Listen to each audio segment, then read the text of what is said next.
Therein lies the beginning and the end of the brotherhood of man. But no equality. But I, myself, who am myself, what have I to do with equality with any other man or woman? In the spirit, I am as separate as one star is from another, as different in quality and quantity. Establish a state on that. One man isn't any better than another, not because they are equal, but because they are intrinsically other, that there is no term of comparison.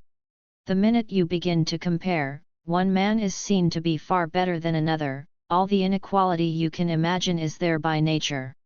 I want every man to have his share in the world's goods, so that I am rid of his import unity, so that I can tell him, now you've got what you want, you've got your fair share of the world's gear. Now, you one-mouthed fool, mind yourself and don't obstruct me. Hermione was looking at him with leering eyes, along her cheeks. He could feel violent waves of hatred and loathing of all he said, coming out of her. It was dynamic hatred and loathing, coming strong and black out of the unconsciousness. She heard his words in her unconscious self, consciously she was as if deaf and she paid no heed to them. It sounds like megalomania, Rupert, said Gerald, genially. Hermione gave a queer, grunting sound. Birkin stood back. Yes, let it, he said suddenly, the whole tone gone out of his voice, that had been so insistent, bearing every text, dy down. And he went away. But he felt, later, a little compunction. He had been violent, cruel with poor Hermione. He wanted to recompense her, to make it up. He had hurt her, he had been vindictive. He wanted to be on good terms with her again. He went into her boudoir, a remote and very cushiony place. She was sitting at her table writing letters. She lifted her face abstractedly when he entered, watched him go to the sofa, and sit down. Then she looked down at her paper again. He took up a large volume which he had been reading before, and became minutely attentive to his author. His back was towards Hermione. She could not go on with her writing. Her whole mind was a chaos, darkness breaking in upon it, and herself struggling to gain control with her will, as a swimmer struggles with the swirling water. But in spite of her efforts she was borne down, darkness seemed to break over her, she felt as if her heart was bursting. The terrible tension grew stronger and stronger, it was most fearful agony, like walled up. And then she realized that his presence was the wall, his presence was destroying her. Unless she old break out, she must die most fearfully, walled up in horror. And he was the wall. She must break down the wall, she must break him down before her, the awful obstruction of him who obstructed her life to the last. It must be done, or she must perish most horribly. Terribly shocks ran over her body, like shocks of electricity, as if many volts of electricity suddenly struck her down. She was aware of him sitting silently there, an unthinkable evil obstruction. Only this blotted out her mind, pressed out her very breathing, his silent, stooping back, the back of his head. A terrible voluptuous thrill ran down her arms, she was going to know her voluptuous consummation. Her arms quivered and were strong, immeasurably and irresistibly strong. 1% at delight, what delight in strength, what delirium of pleasure! She was going to have her consummation of voluptuous ecstasy at last. It was Siam Ning. In utmost terror and agony, she knew it was upon her now, in extremity of bliss. Her hand closed on a blue, beautiful ball of lapis lazuli that stood on her desk for a paperweight. She rolled it round in her hand as she rose silently. Her heart was a pure flame in her breast, she was purely unconscious in ecstasy. She moved towards him and stood behind him for a moment in ecstasy. He, closed within the, remained motionless and unconscious. Then swiftly, in a flame that drenched down her body like fluid lightning and gave her a perfect, unutterable consummation, unutterable satisfaction, she brought down the ball of jewel stone with all her force, crash on his head. But her fingers were in the way and deadened the blow. Nevertheless, down went his head on the table on which his book lay, the stone slid aside and over his ear. It was one convulsion of pure bliss for her, lit up by the crushed pain off her fingers. But it was not somehow complete. She lifted her arm high to aim once more, straight down on the head that lay dazed on the table. She must smash it, it must be smashed before her ecstasy was consummated, fulfilled forever. 1,000 lives, 1,000 deaths mattered nothing now, only the fulfillment of this perfect ecstasy. She was not swift, she could only move slowly. A strong spirit in him woke him and made him lift his face and twist to LCX-K at her. Her arm was raised, the hand clasping the ball of lapis lazuli. It was her left hand, he realized again with horror that she was left-handed. Hurriedly, with a burrowing motion, he covered his head under the thick volume of Thucydides, and the blow came down, almost breaking his neck, and shattering his heart. He was shattered, but he was not afraid. Twisting round to face her, he pushed the table over and got away from her. He was like a flask that is smashed to atoms, he seemed to himself that he was all fragments, smashed to bits. Yet his movements were perfectly coherent and clear, his soul was entire and unsurprised. "No, you don't, Hermione," he said in a low voice. "I don't let you." He saw her standing tall and livid and attentive, the stone clenched tense in her hand. "Stand away and let me go," he said, drawing near to her. As if pressed back by some hand, she stood away, watching him all the time without changing, like a neutralized angel confronting him. "It is not good," he said, when he had gone past her. "It isn't I who die. You hear?" He kept his face to her as he went out, lest she should strike again. While he was on his guard, she dared not move. And he was on his guard, she was powerless. So he had gone, and left her standing. She remained perfectly rigid, standing as she was for a long time. Then she to the couch and lay down, and went heavily to sleep. When she awoke, she remembered what she had done, but it seemed to her, she had only hit him, as any woman might do, because he tortured her. She was perfectly right. She knew that, spiritually, she was right. In her own infallible purity, she had done what must be done. She was right, she was pure. A drugged, almost sinister religious expression became permanent on her face.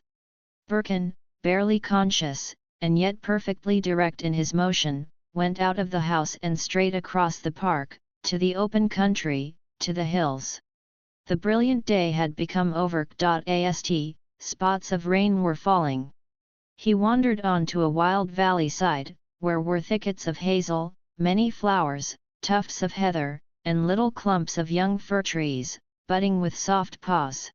It was rather wet everywhere. There was a stream running down at the bottom of the valley, which was gloomy, or seemed gloomy.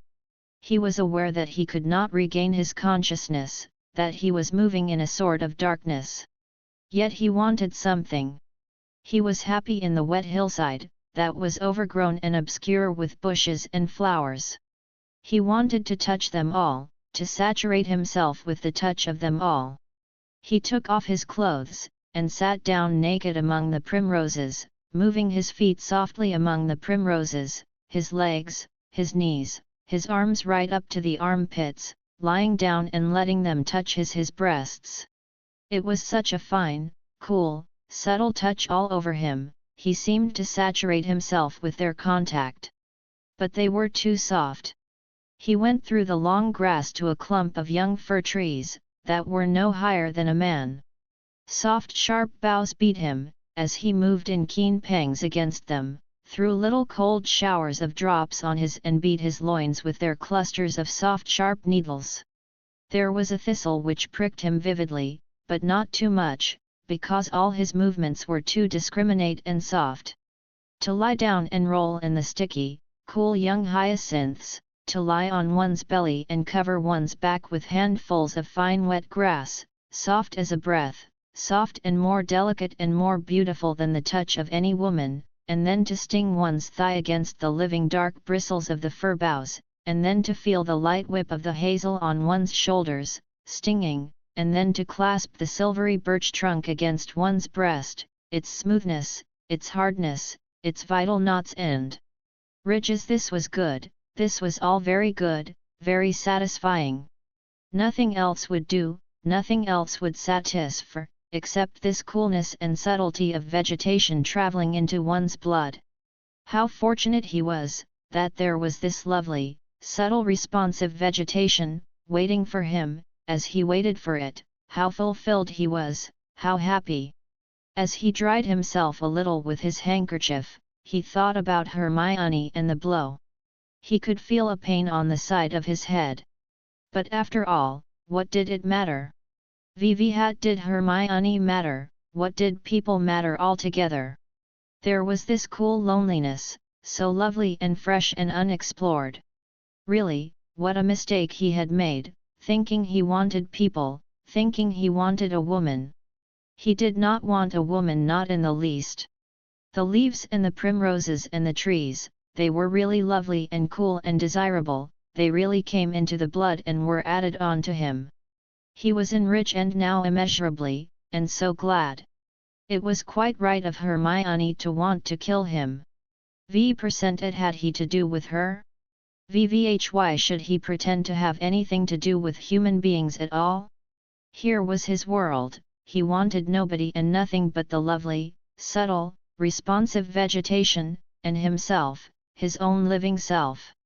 It was necessary to go back into the world. That was true.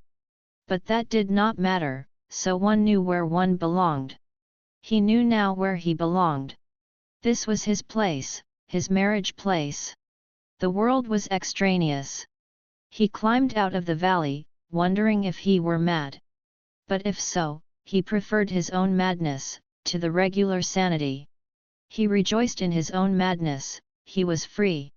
He did not want that old sanity of the world, which was become so repulsive. He rejoiced in the new-found world of his madness. It was so fresh and delicate and so satisfying. As for the certain grief he felt at the same time, in his soul, that was only the remains of an old ethic, that bade a human adhere to humanity. But he was weary of the old ethic, of the human and of humanity. He loved now the soft, delicate vegetation, that was so cool and perfect. He would overlook the old grief, he would put away the old ethic, he would be free in his new state. He was aware of the pain in his head becoming more and more difficult every minute. He was walking now along the road to the nearest station. It was raining and he had no hat. But then plenty of cranks went out nowadays without hats, in the rain. He wondered again how much of his heaviness of heart, a certain depression, was due to fear lest anybody should have seen him naked lying against the vegetation. What a dread he had of mankind, of other it amounted almost to horror, to a sort of dream terror, his horror of being observed by some other people. If he were on an island, like Alexander Selkirk, with only the creatures and the trees, he would be free and glad, there would be none of this heaviness, this misgiving. He could love the vegetation and be quite happy and unquestioned, by himself. He had better send a note to Hermione, she might trouble about him, and he did not want the onus of this. So at the station, he wrote saying, "I will go on to town, I don't want to come back to Breadalby for the present. But it is quite all right, I don't want you to mind having me, in the least. Tell the others it is just one of my moods. You were quite right, to biff me because I know you wanted to. So there's the end of it." In the train, however, he felt ill. Every motion was insufferable pain, and he was sick. He dragged himself from the station into a cab, feeling his way step by step, like a blind man, and held up only by a dim will. For a year or two he was ill, but he did not let Hermione know, and she thought he was sulking. There was a complete estrangement between them. She became rapt, abstracted in her conviction of exclusive righteousness. She lived in and by her own self-esteem, conviction of her own rightness of spirit. Chapter 9. Coal dust. Going home from SCHCX, L in the afternoon, the Brangwen girls descended the hill between the picturesque cottages of Willey Green till they came to the railway crossing. There they found the gate shut, because the colliery train was rumbling nearer. They could hear the small locomotive panting hoarsely as it with caution befiving the embankments. The one-legged man in the little signal hut by the road stared out from his security, like a crab from a snail shell. Vivi whilst the two girls waited, Gerald Critch trotted up on a red Arab mare. He rode well and softly, pleased with the delicate quivering of the creature between his knees. And he was very picturesque, at least in Gudrun's eyes, sitting soft and close on the slender red mare, whose long tail flowed on the air. He saluted the two girls, and drew up at the crossing to wait for the gate, looking down the railway for the approaching train. In spite of her ironic smile at his picturesqueness, Gudrun liked to look at him. He was well set and easy, his face with its warm tan showed up his whitish, coarse moustache, and his blue eyes were full of sharp light as he watched the distance. The locomotive chuffed slowly between the banks, hidden. The mare did not like it. She to wince away, as if hurt by the unknown noise. But Gerald pulled her back and held her head to the gate. The sharp blasts of the chuffing engine broke with more and more force on her. The repeated sharp blows of unknown, terracing noise struck through her till she was rocking with terror. She recoiled like a spring let go. But a glistening, half-smiling look came into Gerald's face. He brought her back again, inevitably. Noise was released, the little locomotive with her clanking steel connecting rod emerged on the high road, clanking sharply. The mare ran like a drop of water from hot iron. Ursula and Gudrun pressed back into the hedge, in fear. But Gerald was heavy on the mare, and forced her back. It seemed as if he sank into her magnetically, and thrust her back against herself. "The fool!" cried Ursula loudly. "Why doesn't he ride away till it's gone by?" Gudrun was looking at him with black dilated, spellbound eyes. But he sat glistening and obstinate, forcing the wheeling mare, which spun and swerved like a wind, and yet could not get out of the grasp of his will, nor escape from the mad clamour of terror that resounded through her, as the trucks thumped slowly, heavily, horrifying, one after the other, one pursuing the other, over the rails of the crossing. Locomotive, as if wanting to see could be done, put on the brakes, and back came the trucks rebounding on the iron buffers, striking like horrible cymbals, clashing nearer and nearer in frightful strident concussions.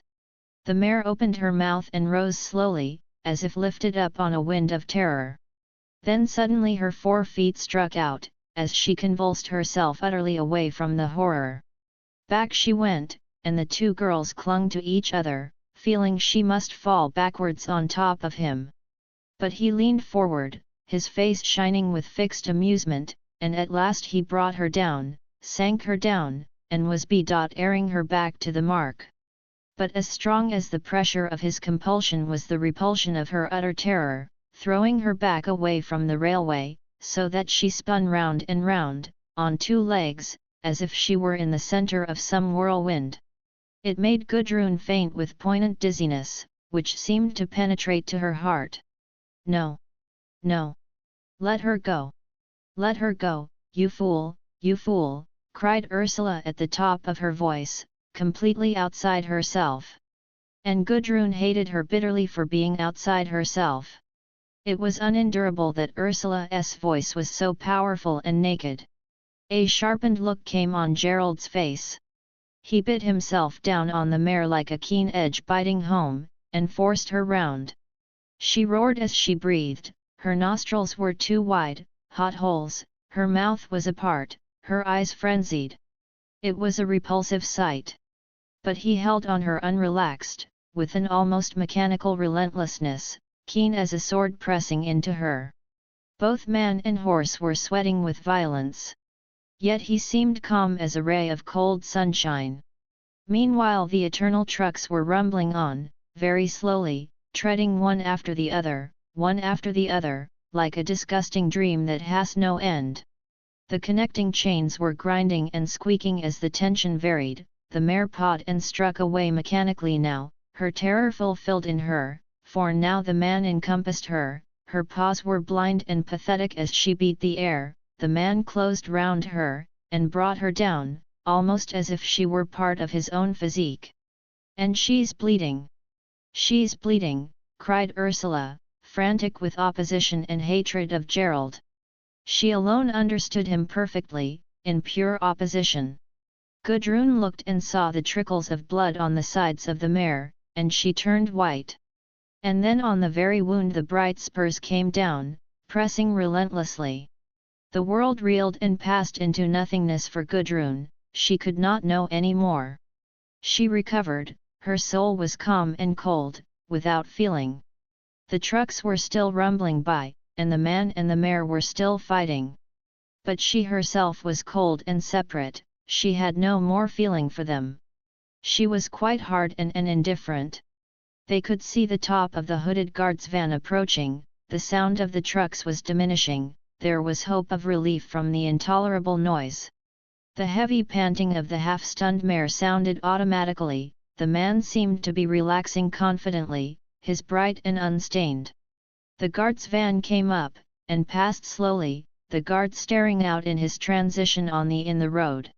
And, through the man in the closed wagon, Gudrun could see the whole scene spectacularly, isolated and momentary, like a vision isolated in eternity. Lovely, grateful silence seemed to trail behind the receding train. How sweet the silence is! Ursula looked with hatred on the buffers of the diminishing wagon. Gatekeeper stood ready at the door of his hut, to proceed to open the gate. But Gudrun sprang suddenly forward, in front of the struggling horse, threw off the latch and flung the gates asunder, throwing one half to the and running with the other half, forwards. Gerald suddenly let go the horse and leaped forwards, almost on to Gudrun. She was not afraid. As he jerked aside the mare's head, Gudrun cried, in a strange, high voice, like a gull, or like a witch screaming out from the side of the road, "I should think you're PRX, TLD." The words were distinct and formed. The man, twisting aside on his dancing horse, looked at her in some surprise, some wondering interest. Then the mare's hoofs had danced 3 times on the drum-like of the crossing, and man and horse were skimming springily, unequally up the road. The 2 girls watched them go. The gatekeeper hobbled thudding over the logs of the crossing, with his wooden leg. He had fastened the gate. Then he also turned, and called to the girls, a masterful young jockey, that, have his own road, if ever anybody would. "Yes," cried Ursula, in her hot, overlard-erring voice. "Couldn't he take the horse away, till the trucks had gone by? He's a fool, and a bully. Does he think it's manly, to torture a horse? It's a living thing, why should he bully it and torture it?"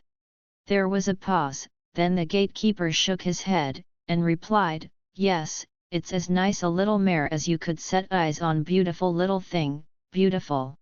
Now you couldn't see his father treat any animal like that, not you. They're as different as they welly can any, Gerald Critch and his father 2 different men, different made." Then there was a pause. "But why does he do it?" cried Ursula, "why does he? Does he think he's grand, when he's bullied a sensitive creature, 10 times as sensitive as himself?" Again there was a cautious pause. Then again the man shook his head, as if he would say nothing, but would think the more. He's got to train the mare to stand to anything," he replied. "A purebred Harab, not the sort of breed as is used to round here, different sort from our sort altogether. They say as he got her from Constantinople." "He would," said Ursula. "He'd better have left her to the Turks, I'm sure they would have had more decency towards her." The man went in to drink his can of tea. The girls went on down the lane, that was deep in soft black dust. Gudrun was as if numbed in her mind by the sense of indomitable soft weight of the man, bearing down into the living body of the horse, the strong, indomitable thighs of the blond man clenching the palpitating body of the mare into pure control, a sort of soft white magnetic domination from the loins and thighs and calves, enclosing and encompassing the mare heavily into unutterable subordination, soft blood subordination, terrible. On the left, as the girls walked silently, the coal mine lifted its great mounds and its patterned headstalks. The black railway with the trucks at rest looked like a Harlksnu just below, a large bay of railroad with anchored wagons. Near the second level crossing, that went over many bright rails, was a farm belonging to the collieries, and a great round of iron, a disused boiler, huge and rusty and perfectly round, stood silently in a paddock by the road. The hens were pecking round it, some chickens were balanced on the drinking trough, wagtails flew away in among trucks, from the water. On the other side of the wide crossing, by the roadside, was a heap of pale grey stones for mending the roads, and a cart standing, and a middle-aged man with whiskers round his was leaning on his shovel, talking to a young man in gaiters, who stood by the horse's head. Both men were facing the crossing. They saw the two girls appear, small, brilliant figures in the near distance, in the strong light of the late afternoon. Both wore light, gay summer dresses. Ursula had an orange-colored knitted coat, Gudrun a pale yellow. Ursula wore canary yellow stockings, Gudrun bright rose. The figures of the two women seemed to glitter in progress over the wide bay of the railway crossing, white and orange and yellow and rose glittering in motion across a hot world silted with coal dust. The two men stood quite still in the heat, watching. The elder was a short, hard-faced energetic man of middle age, the younger a labourer of 23 or so. They stood in silence watching the advance of the sisters. They watched whilst the girls drew near, and whilst they passed and whilst they receded down the dusty road, that had dwellings on one side, and dusty young corn on the other. Then the elder man, with the whiskers round his face, said in a prurient manner to the young man, "VV11 at price that, eh? She'll do, won't she?" "Emlech?" asked the young man, eagerly, with laugh. "Her with the red stockings." "Hat do you say? I'd give my week's wages for 5 minutes, what, just for 5 minutes?" Again the young man laughed. "Your Mrs. Ud have summat to say to you," he replied. Gudrun had turned round and looked at the two men. They were to her sinister creatures, standing watching after her, by the heap of pale grey slag. She loathed the man with whiskers round his face. "You're first class, you are," the man said to her, and to the distance. "Do you think it would worth a week's wages?" said the younger man, musing. "Do I? I'd put bloody well down this second." The younger man looked after Gudrun and Ursula objectively, as if he wished to what there might be, that was worth his week's wages. He shook his head with fatal misgiving.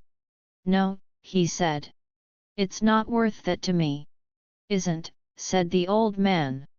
"By God, if it isn't to me!" And he went on shoveling his stones. He girls between the houses with slate roofs and blackish brick walls. The heavy gold glamour of approaching sunset lay over all the colliery district, and the ugliness overlaid with beauty was like a narcotic to the senses. On the ads silted with black dust, the rich light fell more warmly, more heavily. Over all the amorphous squalor a kind of magic was cast. From the glowing close of day it has a foul kind of beauty, this place, said Gudrun, evidently suffering from fascination.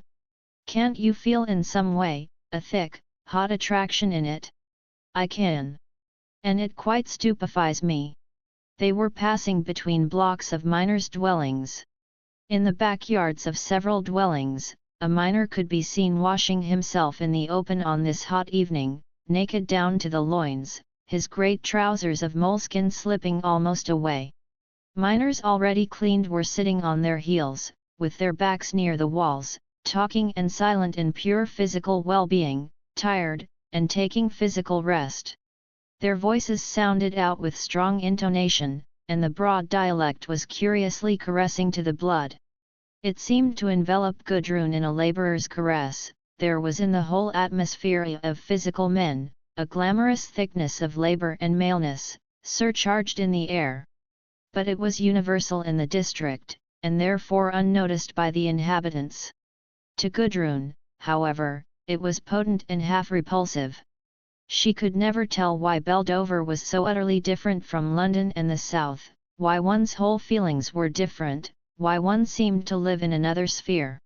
Now she realized that this was the world of powerful, underworld men who most of their time in the darkness. In their voices she could hear the voluptuous resonance of darkness, the strong, dangerous underworld, mindless, inhuman. They sounded also like strange machines, heavy, oiled. Voluptuousness was like that of machinery, cold and iron. It was the same every evening when she came home. She seemed to move through a wave of disruptive foam, that was given off from the presence of thousands of vigorous, underworld, half-automatist colliers, and which went to the brain and the heart, awaking a fatal desire, and a fatal callousness. There came over her a nostalgia for the place. She hated it, she knew how utterly cut off it was, how hideous and how sickeningly mindless. Sometimes she beat her wings like a new Daphne, turning not into a tree but a machine. And yet, she was overcome by the nostalgia. She struggled to get more and more into RD with the atmosphere of the place. She craved to get her satisfaction of it. She felt herself drawn out at evening into the main street of the town, that was uncreated and ugly, and yet surcharged with this same potent atmosphere of intense, dark callousness. There were always miners about. They moved with their strange, distorted dignity, a certain beauty, an unnatural stillness in their bearing, a look of abstraction and half-resignation in their pale, often gaunt faces. They belonged to another world, they had a strange glamour, their voices were full of an intolerable deep like a machine's burring, a music more maddening than the sirens long ago. She found herself, with the rest of the common women, drawn out on Friday evenings to the little market. Friday was pay-day for the colliers, and Friday night was market night. Every woman was abroad, every man was out, shopping with his wife, or gathering with his pals. The pavements were dark for miles around with people coming in, the little market-place on the crown of the hill, and the main street of Beldover were black with thickly crowded men and women. It was dark, the market-place was hot with kerosene flares, which threw a ruddy light on the grave faces of the purchasing wives, and on the pale abstract facb of the men. The air was full of the sound of criers and of people talking. Thick streams of people moved on the pavements towards the solid crowd of the market. The shops were blazing and packed with women, in the streets were men, mostly men, miners of all ages. Money was spent with almost lavish freedom. The carts that came could not pass through. They had to wait, the driver calling and shouting, till the dense crowd would make way.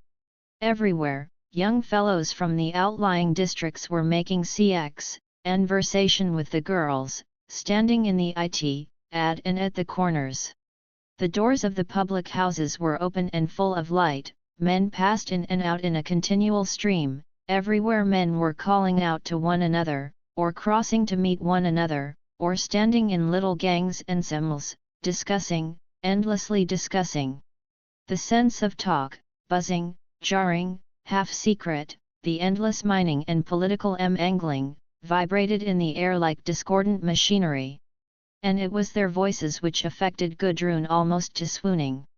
They aroused a strange, nostalgic ache of desire, something almost demoniacal, never to be fulfilled. Like any other common girl of the district, Gudrun strolled up and down the length of the brilliant 200 paces of the pavement nearest the market-place.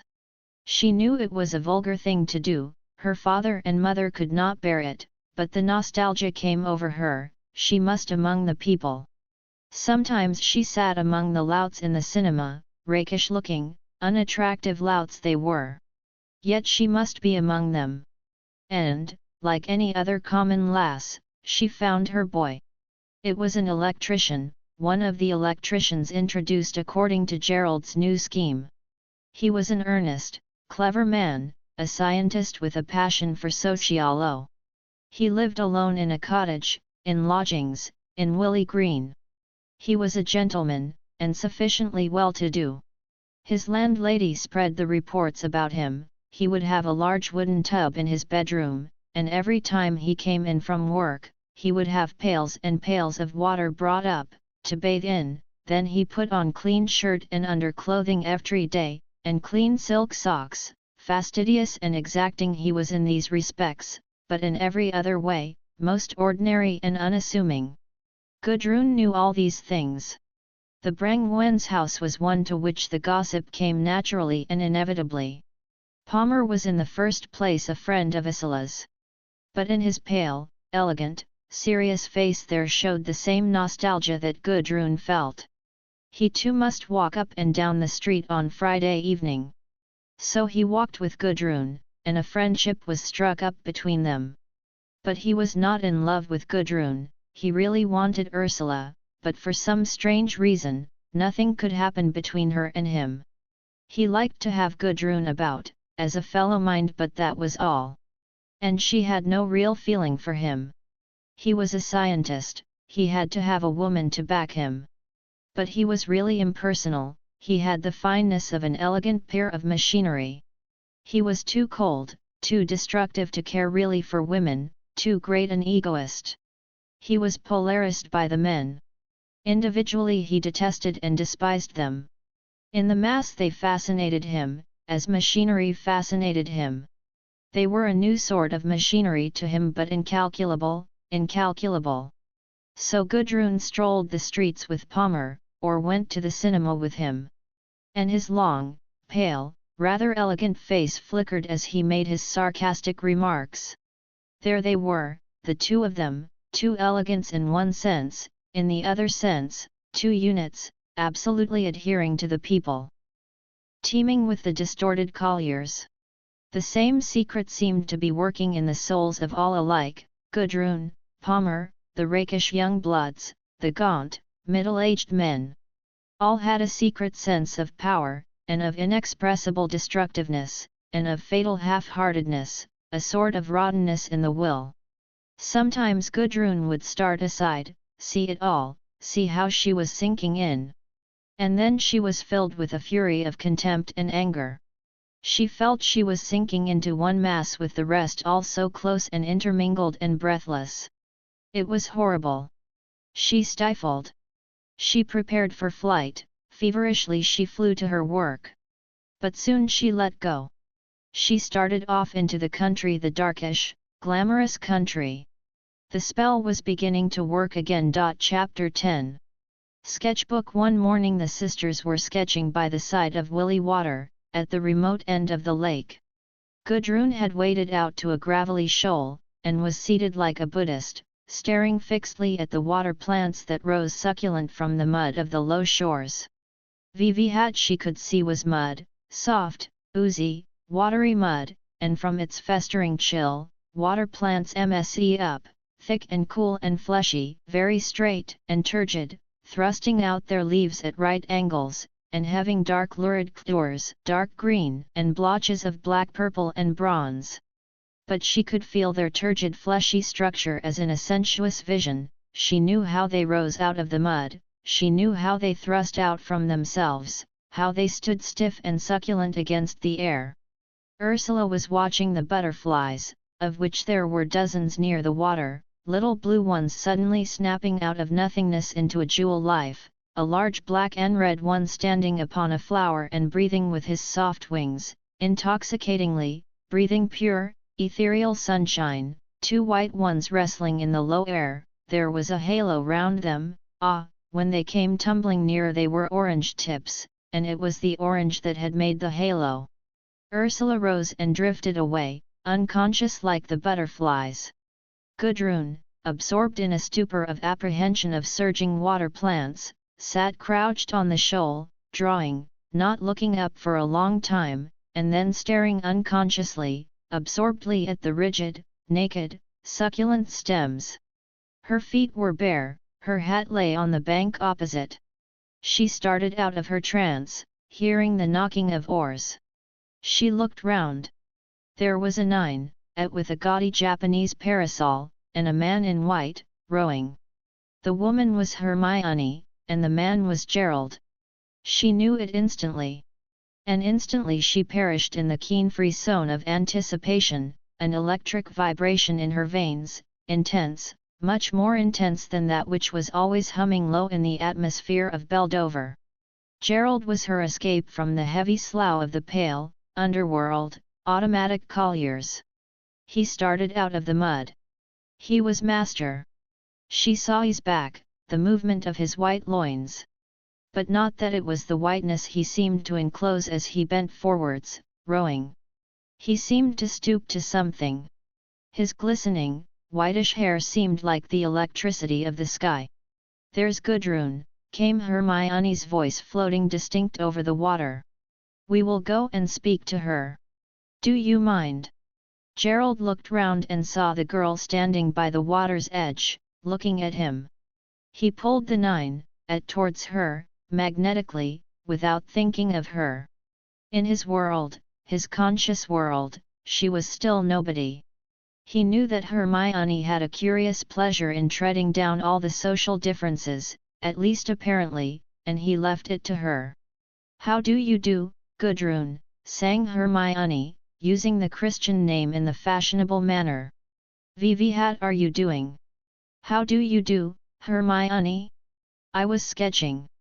"Were you?" The boat drifted nearer, till the keel ground on the bank. "May we see? I should like to so much." It was no use resisting Hermione's deliberate intention. "Well," said Gudrun reluctantly, for she always hated to have her unfinished work exposed. "There's nothing in the least interesting." "Isn't there? But let me see, will you?" Gudrun reached out the sketchbook. Gerald stretched from the boat to take it. And as he did so, he remembered Gudrun's last words to him, and her face lifted up to him as he sat on the swerving horse. An intensification of pride went over his nerves. He felt, in some way she was compelled by him. The exchange of feeling between them was strong and apart from their consciousness. And as if in a spell, Gudrun was aware of his body, stretching and surging like the marsh fire, stretching towards her, his hand coming straight forward like a stem. Her voluptuous, acute apprehension of him made the blood faint in her veins, her mind went dim and unconscious.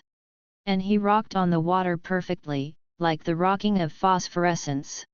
He looked round at the boat. It was drifting off a little. He lifted the oar to bring it back. And the exquisite pleasure of slowly arresting the boat, in the heavy soft water, was complete as a swoon. "That's what you have done," said Hermione, looking searchingly at the plants on the shore, and comparing with Gudrun's drawing. Gudrun looked round in the direction of Hermione's long, inting finger. "That is it, isn't it?" repeated Hermione, needing confirmation. "Yes," said Gudrun automatically, taking no real heed. "Let me look," said Gerald, reaching forward for the book. But Hermione ignored him. He must not presume, before she had finished. But he, his will as unthwarted and as unflinching as hers, stretched forward till he touched the book. A little shock, a storm of revulsion against him, shook Hermione unconsciously. She released the when he had not got it, and it tumbled against the side of the boat and bounced into the water. "There," sang Hermione, with a strange ring of malevolent victory. "I'm so sorry, so awfully sorry. Can't you get it, Gerald?" This last was said in a note of anxious sneering that made Gerald's veins tingle with fine hate for her. He leaned far out of the boat, reaching down into the water.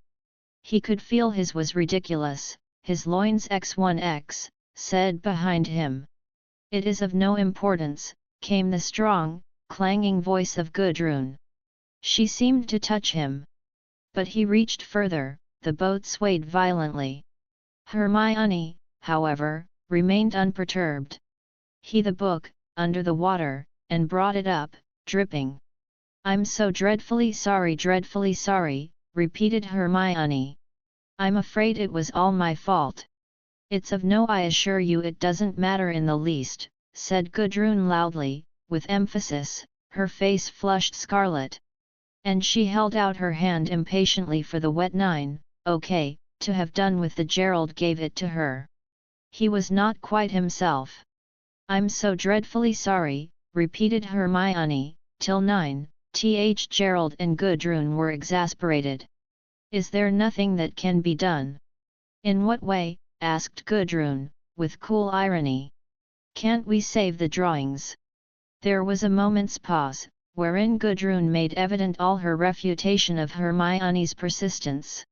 "I'll assure you," said Gudrun, with cutting distinctness, "the drawings are quite as good as ever they were, for my purpose.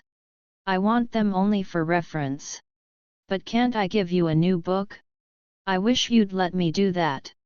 I feel so truly sorry. I feel it was all my fault." "As far as I saw," said Gudrun, "it wasn't your fault at all. If there was any fault, it was Mr. Critch's. But the whole thing is entirely trivial, and it really is ridiculous to take any notice of it." Gerald watched Gudrun closely, whilst she repulsed Hermione. There was a body of cold power in her. He watched her with an insight that amounted to clairvoyance. He saw her a dangerous, hostile spirit, that stand undiminished and unabated. It was so finished, and of such perfect gesture, more wer. "I'm awfully glad if it doesn't matter," he said, "if there's no real harm done." She looked back at him, with her fine blue eyes, and signalled full into his spirit, as she said, her voice ringing with intimacy almost caressive now it was addressed to him, "Of course, it matter in the least." The bond was established between them, in that look, in her tone. In her tone, she made the understanding clear they were of the same kind, he and she, a sort of diabolic freemasonry subsisted them. Henceforward, she knew, she had her power over him. Whenever they met, they would be secretly associated. And he would be helpless in the association with her. Her soul exulted. "Goodbye. I'm so glad you forgive me. Goodbye." Hermione sang her farewell, and waved her hand. Gerald automatically took the oar and pushed off.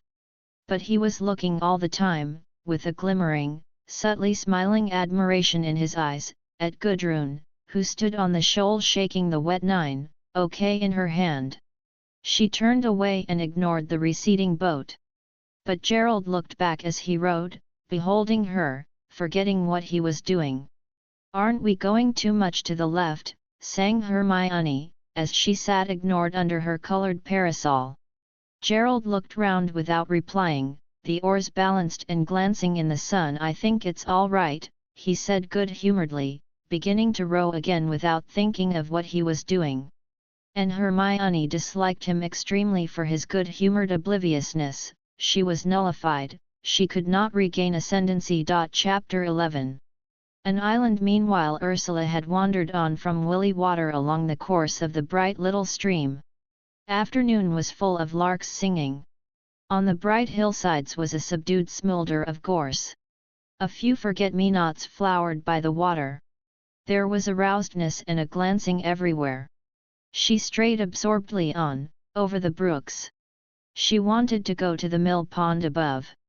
The big mill house was deserted, save for a labourer and his wife who lived in the kitchen. So she passed through the empty farmyard and through the wilderness of a garden, and mounted the bank by the sluice. When she got to the top, to see the old, velvety surface of the pond before her, she noticed a man on the bank, tinkering with a punt. It was Birkin sawing and hammering away. She stood at the head of the sluice, looking at him. He was unaware of Dy's presence. He looked very busy, like a wild animal, active and intent. She felt she ought to go away, he would not want her. He seemed to be so much occupied. But she did not want to go away. Therefore she moved along the bank till he would look up. He soon did. The moment he saw her, he dropped his tools and came forward, saying, "How do you do? I'm making the punt watertight. Tell me if you think it is right." She went along with him. "You are your father's daughter, so you can tell me if it will do," he said. She bent to look at the patched punt. "I am sure I am my father's daughter," she said, fearful of having to judge. "But I don't know anything about carpentry. It looks right, don't you think?" "Yes, I think. I hope it won't let me to the bottom, that's all. Though even so, it isn't a great matter, I should come up again. Help me to get it into the water, will you?" With combined efforts they turned over the heavy punt and set it afloat. "Now," he said, "I'll try it and you can watch what then if it carries, I'll take you over to the island." "Do," she cried, watching anxiously. The pond was large, and had that perfect stillness and the dark luster of very deep water. There were 2 small islands overgrown with bushes and a few trees, towards the middle. Birkin pushed himself off, and veered clumsily in the pond. Luckily the punt drifted so that he could catch hold of a willow bough, and pull it to the island. "Rather overgrown," he said, looking into the interior, "but very nice. I'm and fetch you. The boat leaks a little." In a moment he was with her again, and she stepped into the wet punt. "It'll float us all right," he said, and maneuvered again to the island. They landed under a willow tree. She shrank from the little jungle of rank plants before her, evil-smelling figwort and hemlock. But he explored into it. "I shall mow this down," he said, "and then it will be romantic like Paul et Virginie." "Yes, one could have lovely Watteau picnics here," cried Ursula with enthusiasm. His face darkened.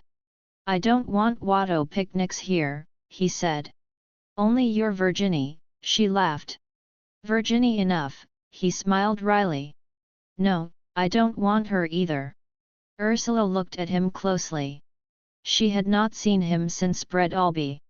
Was very thin and hollow, with a ghastly look in his face. "You have been ill, haven't you?" she asked, rather repulsed. "Yes," he replied coldly. They had sat down under the willow tree, and were looking at the pond, from their retreat on the island. "Has it made you frightened?" she asked. "VV11 et op?" he asked, turning his eyes to look at her. Something in him, inhuman and unmitigated, disturbed her, and shook her out of her ordinary self. "It is frightening to be very ill, isn't it?" she said. "It isn't pleasant," he said. "VV either one is really afraid of death, or not, I have never decided. In one mood, not a bit, in another, very much. But doesn't it make you feel ashamed? I think it makes one so ashamed, to be ill. Illness is so terribly humiliating, don't you think?" He considered for some minutes. "Maybe," he said. "Though one knows all the time one's life isn't really right, at the sort that's the humiliation. I don't see that the illness counts so much, after that. One is ill because one doesn't live properly, can't. It's the failure to live that makes one ill, and humiliates one." "But do you fail to live?" she asked, almost jeering. "Yes, I don't make much of a success of my days. One seems always to be bumping one's nose against the blank wall ahead." Ursula laughed. She was frightened, and when she was frightened she always laughed and pretended to be jaunty. "Your nose?" she said, looking at that feature of his face. "No wonder it's ugly," he replied. She was silent for some minutes, struggling with her own self-deception. It was an instinct in her, to deceive herself. "But I'm happy. I think life is jolly," she said. "Good," he answered, with a certain cold indifference. She reached for a bit of paper which had mapped a small piece of chocolate she had found in her pocket, and began making a boat. He watched her without heeding her. There was something strangely pathetic and tender in her moving, unconscious fingertips, that were agitated and hurt, really. I do enjoy things, don't you? She asked. Oh yes. But it infuriates me that I can't get right at the really growing part of me. I feel all tangled and messed up, and I can't get straight anyhow. I don't know what really to do. One must do something somewhere. Should you always be ing? She retorted. It is so plebeian. I think it is much better to be really patrician, and to do nothing but just be oneself, like a walking flower. I quite agree, he said, if one has burst into blossom. But I can't get my flower to blossom anyhow. Either it is blighted in the bud, or has got the smother fly, or it isn't nourished. Curse it, it isn't even a bud. It is a contravened knot. Again she laughed. He was so very fretful and exasperated. But she was anxious and puzzled. How was one to get out, anyhow? There must be a way out somewhere. There was a silence, wherein she wanted to cry. She reached for another bit of chocolate paper, and to fold another boat. And why is it, she asked at length, that there is no flowering, no dignity of human life now? Whole idea is dead. Humanity itself is dry rotten, really. There are myriads of human beings hanging on the bush and they look very nice and rosy, you're healthy young men and women. But they are apples of Sodom, as a matter of fact, Dead Sea fruit, gall apples. It isn't true that they have any significance, their insides are full of bitter, corrupt ash. But there are good people, protested Ursula. Good enough for the life of today. But mankind is a dead tree, covered with fine brilliant galls of people. Ursula could not help stiffening herself against this, it was too picturesque and final. But neither CMTLD she helped making him go on. And if it is so, why is it, she asked, hostile? They were rousing each other to a fine passion of opposition. Why are people all balls of bitter dust? Because they won't fall off the tree when they'll hang on to their old positions when the position is overpassed, till they become infested with little worms and dry rot. There was a long pause. His voice had become hot and very sarcastic. Ursula was troubled and bewildered, they were both oblivious of everything but their own immersion. But even if everybody is wrong, where are you right? She cried, where are you any better? I'm not right, he cried back. At least my only rightness lies in the fact that I know it. I detest what I am, outwardly. I loathe myself as a human being. Humanity is a huge aggregate lie, and a huge lie is less than a small truth. Humanity is less, far less than the individual may sometimes capable of truth, and humanity is a tree of lies. And they say that love is the greatest thing, they persist in saying this, the foul liars, and just look at what they do. Look at all the millions of who repeat every minute that love is the greatest, and charity is the greatest, and see what they are doing all the time. By their works ye shall know them, for dirty liars and cowards, who daren't stand by their own actions, much less by their overn words. But, said Ursula sadly, that doesn't alter the fact that love is the greatest, does it? They do doesn't alter the truth of what they say, does it? Completely, because if what they say were true, then they wouldn't help fulfilling it. But they maintain a lie, and so they run amok at last. It's a lie to say that love is the greatest. You might as well say that hate is the greatest, since the opposite of everything balances. 1% at people want hate and nothing but hate. And in the name of righteousness and love, they get it. They distill themselves with nitroglycerin, all the lot of them, out of very love. It's the lie that kills. If we want hate, let us have it: death, murder, torture, violent destruction, let us have it, but not in the name of love.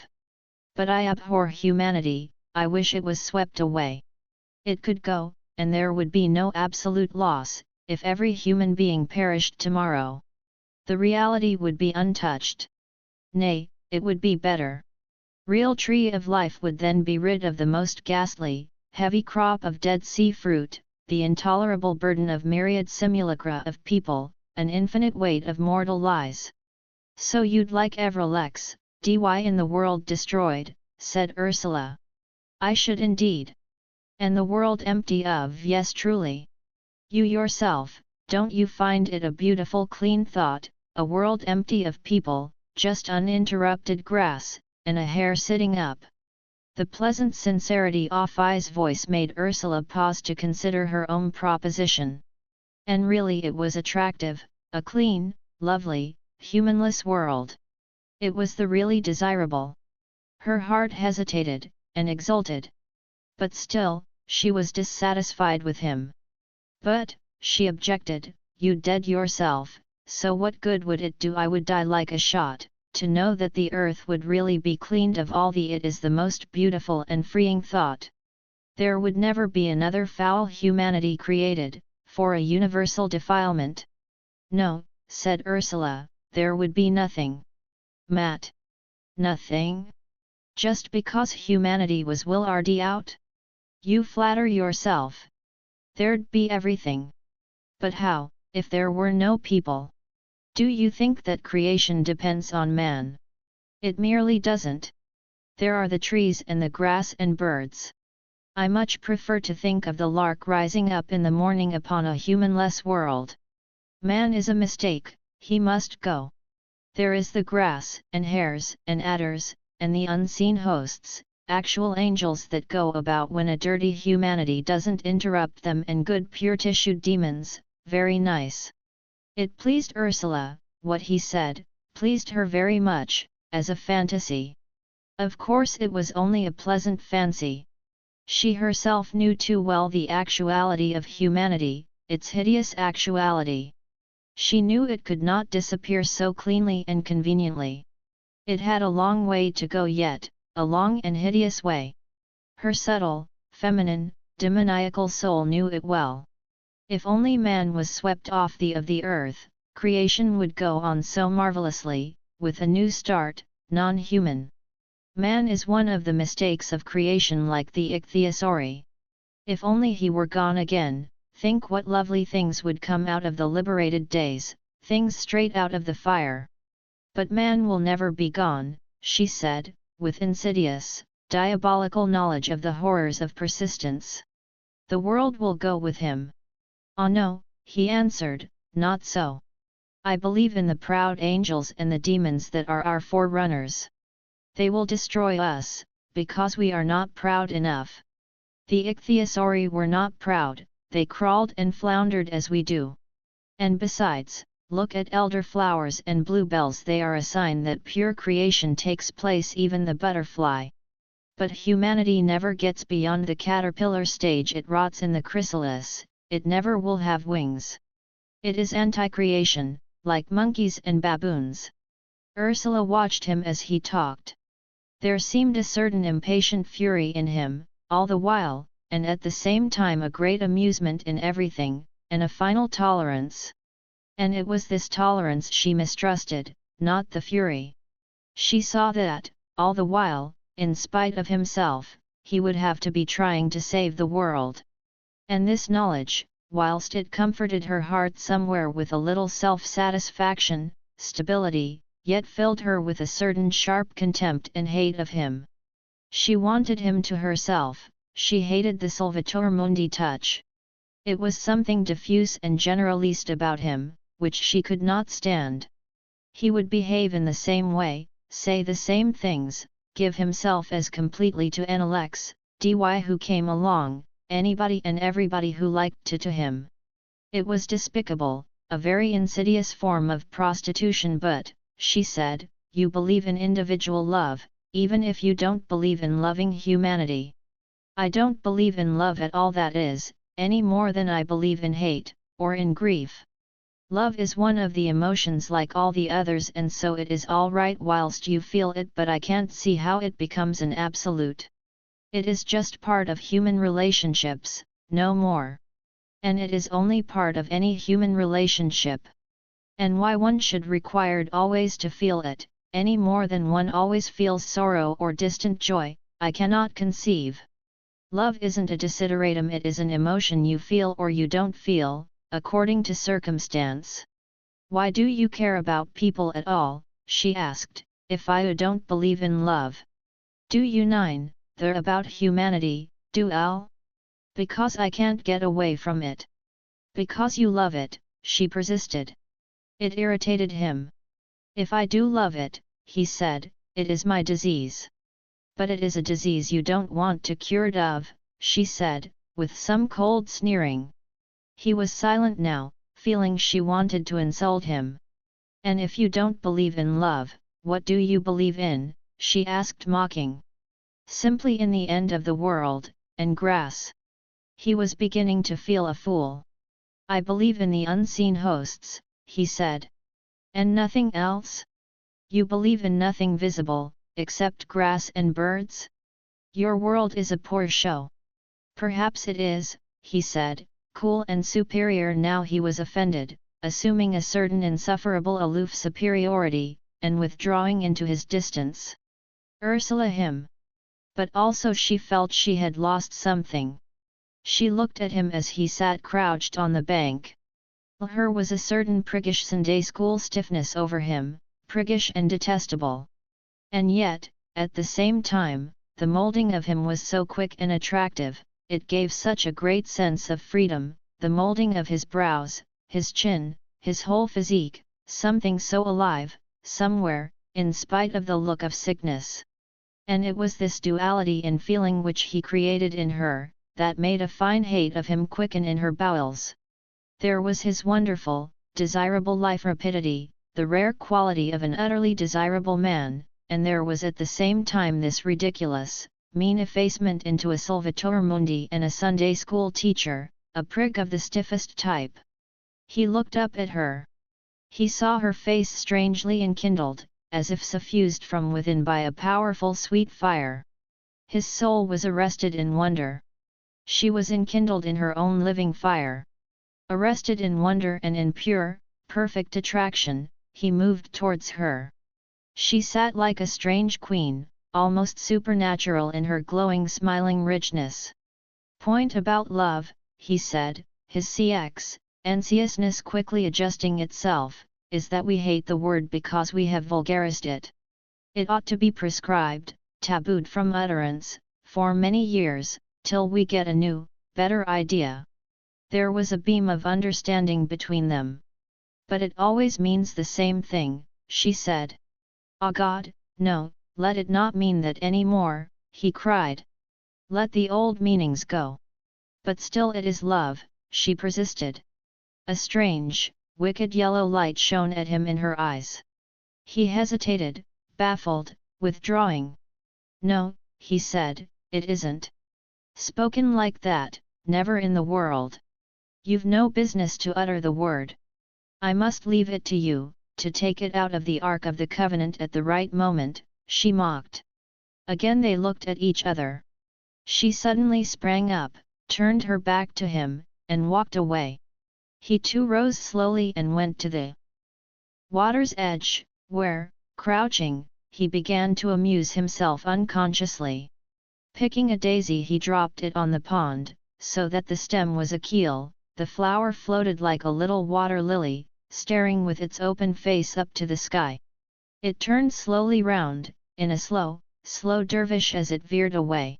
He watched it, then dropped another daisy into the water, and after that another, and sat watching them with bright, absolved eyes, crouching near on the bank. Ursula turned to look.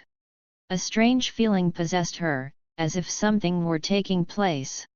But it was all intangible. And some sort of control was put on her.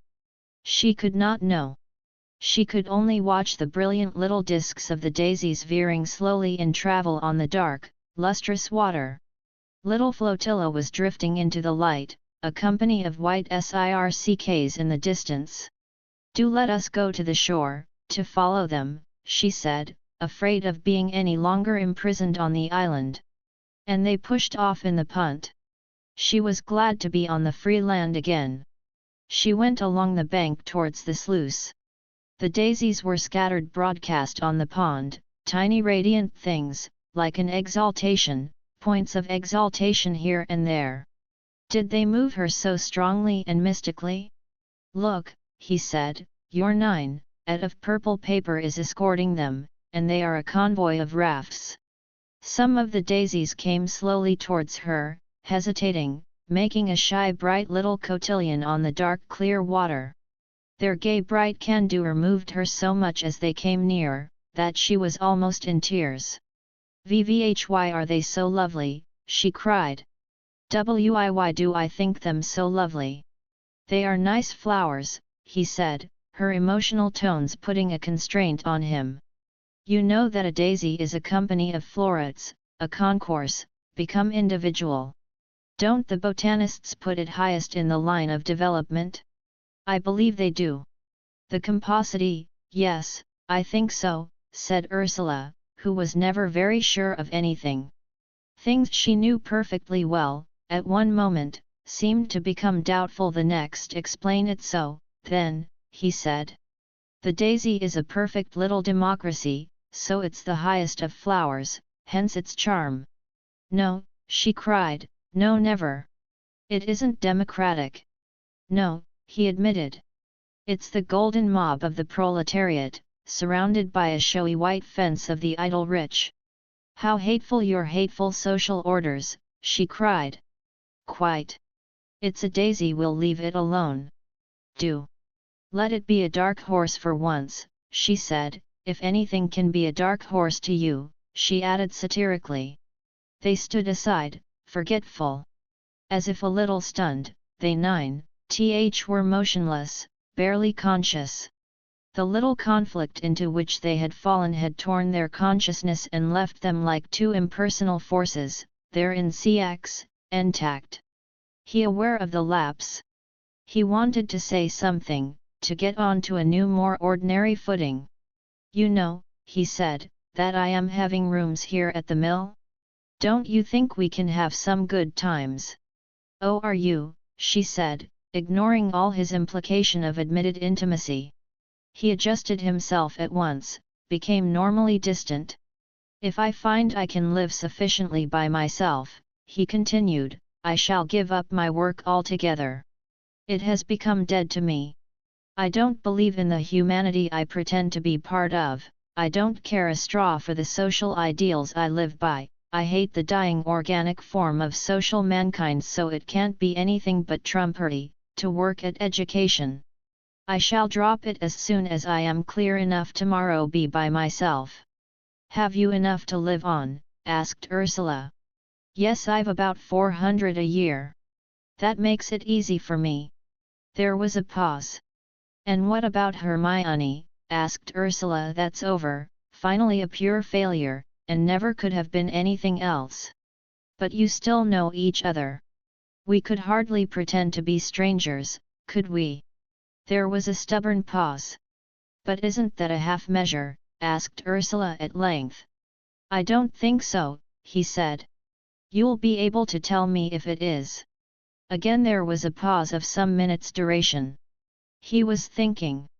"One must throw everything away, everything, let everything go, to get the one last thing one wants," he said. "That thing?" she asked in challenge. "I don't know. Freedom together," he said. She had wanted him to say love. There was heard a loud barking of the dogs below. He seemed disturbed by it. She did not notice. Only she thought he seemed uneasy.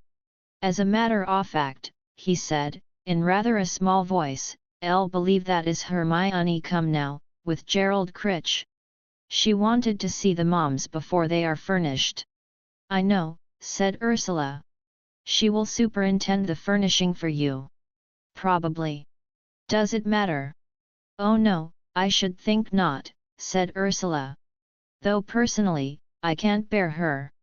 I think she is a lie, if you like, you who are always talking about lies." Then she ruminated for a moment, when she broke out, "Yes, and I do mind if she furnishes your rooms. I do mind. I mind that you keep her hanging on at all." He was silent now, frowning. "Perhaps," he said. I don't want her to furnish the rooms here and I don't keep her hanging on. Only, I needn't be churlish to her, need I? At any rate, I shall have to go down and see them now. You'll come, won't you? I don't think so, she said coldly and irresolutely. Won't you? Yes, do. Come and see the rooms as well. Do come. Chapter 12. Carpeting. He set off down the bank, and she went unwillingly with him. Yet she would not have stayed away, either. We know each other well, you and I, already, he said. She did not answer. In the large darkish kitchen of the mill, the labourer's wife was talking shrilly to Hermione and Gerald, who stood, he in white and she in a glistening bluish foulard, strangely luminous in the dusk of the room, whilst from the cages on the walls a dozen or more canaries sang at the top of their voices. The cages were all placed round a small square window at the back, where the sunshine came in, a beautiful beam, filtering through green leaves of a tree. Of Mrs. Salmon shrilled against the noise of the witch nine, se ever more wild and triumphant, and the woman's voice went up and up against them, and the birds replied with wild animation. Here's shouted Gerald in the midst of the din. He was suffering badly, being very sensitive in the ear. 0-0h them birds, they won't let you speak, shrilled the labourer's wife in disgust. I'll cover them up. And she darted here and there, throwing a duster, an apron, a towel, a tablecloth over the cages of the birds. Now will you stop it, and let a body for your row, she said, still in a voice that was too high. The party watched her. Soon the cages were covered, they had a strange funereal look. But from under the towels odd defiant trills and bubblings still shook out. Oh, they won't go on, said Mrs. Salmon reassuringly. They'm go to sleep now. Really, said Hermione, politely. They mill, said Gerald.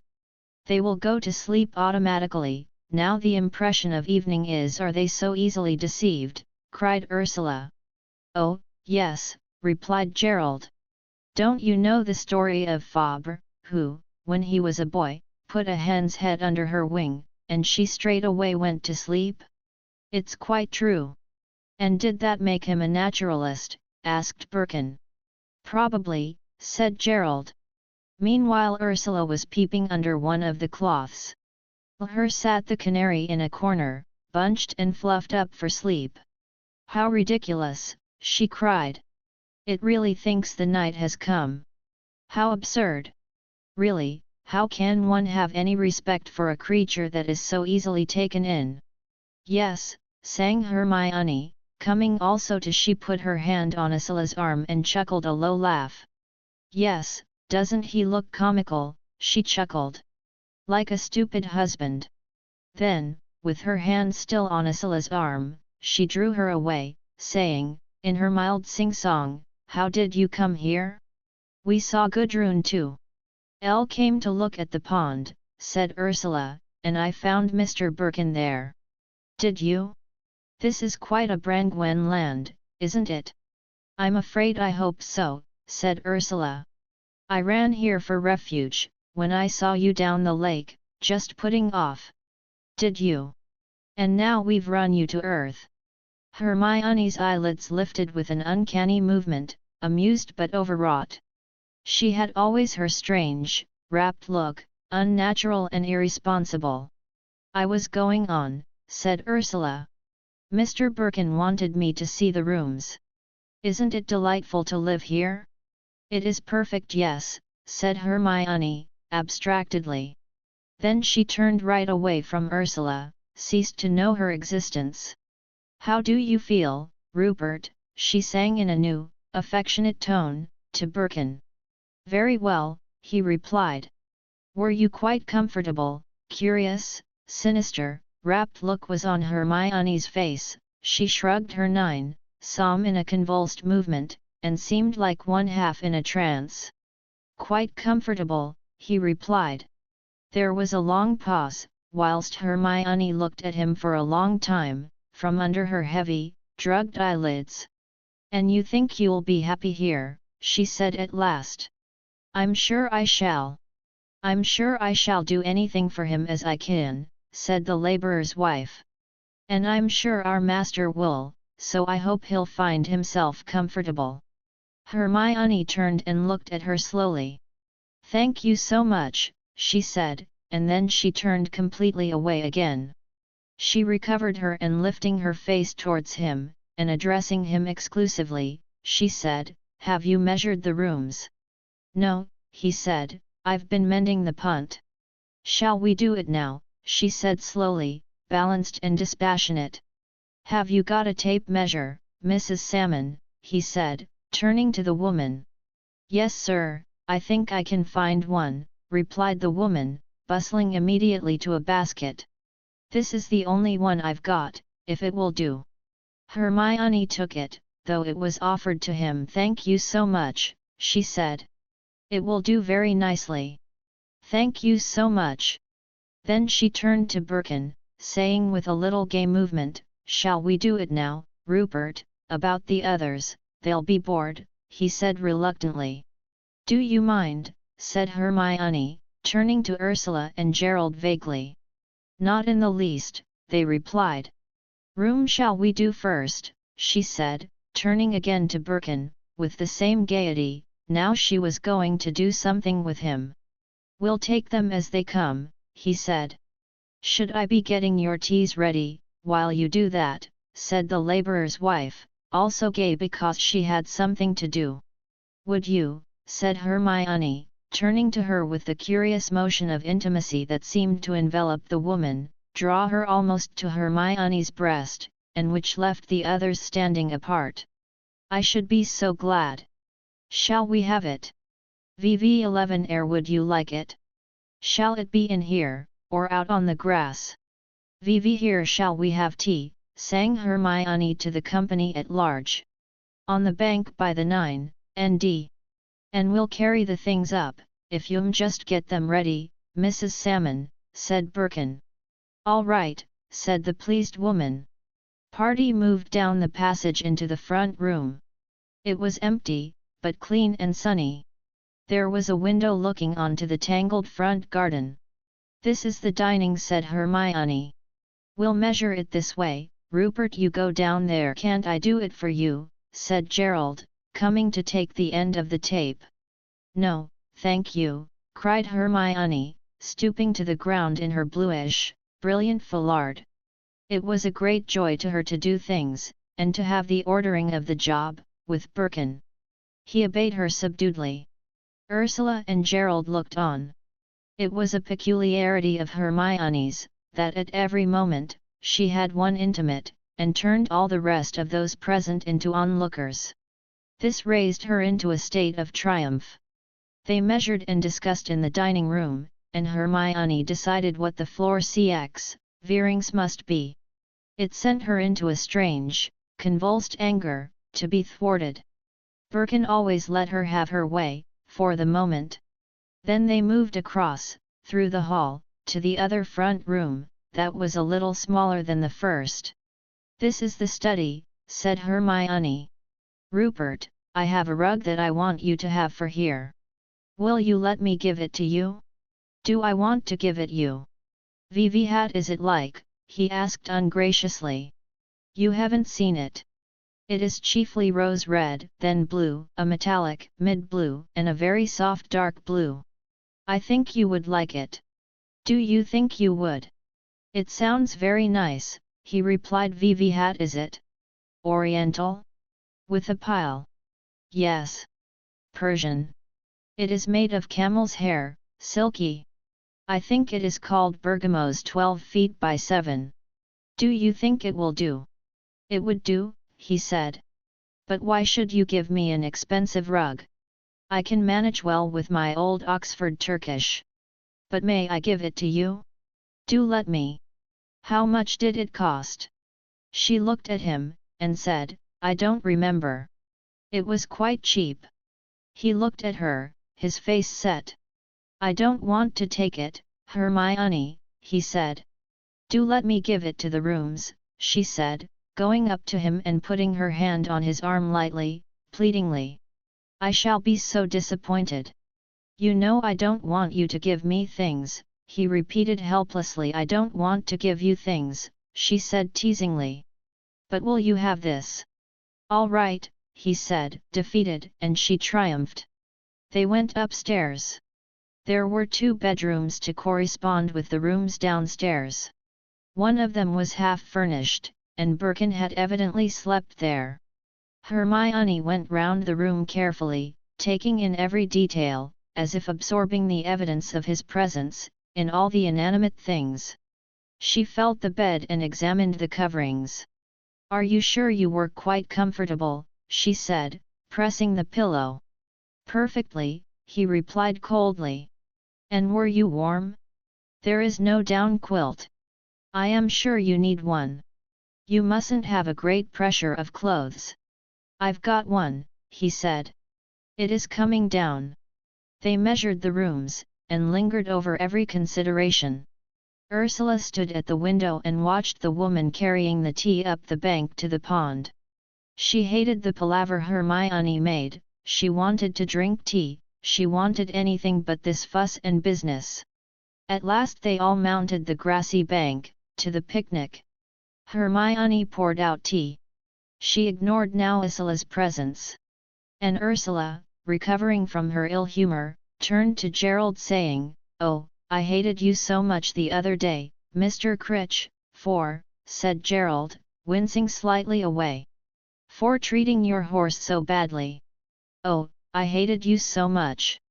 "What did he do?" sang Hermione. "He made his lovely sensitive Arab horse stand with him at the crossing whilst a horrible lot of trucks went by, and the poor thing, she was in a perfect frenzy, a perfect agony. It was the most horrible sight you can imagine." "Did you do it, Gerald?" asked Hermione, calm and interrogative. "She must learn to stand. What use is she to me in this country, if she shies and goes off every time an engine whistles?" "But why inflict unnecessary torture?" said Ursula. "Why make her stand all that time at the crossing? You might just as well have ridden back up the road, and saved all that horror. Her sides were bleeding where you had spurred her. It was too horrible." Gerald stiffened. "I have to use her," he replied. "And if I'm going to be sure off her at A11 she'll have to learn to stand noises, should she?" cried Ursula in a passion. "She is a living creature, why should she stand anything, just because you choose to make her? She has as much right to her own as you have to yours." "There I disagree," said Gerald. "I consider that mare is there for my use. Not because I bought her, but because that is the natural order. It is more natural for a man to take a horse and use it as he likes, than for him to go down on his knees to it, begging it to do as it wishes, and to fulfill its own marvelous nature."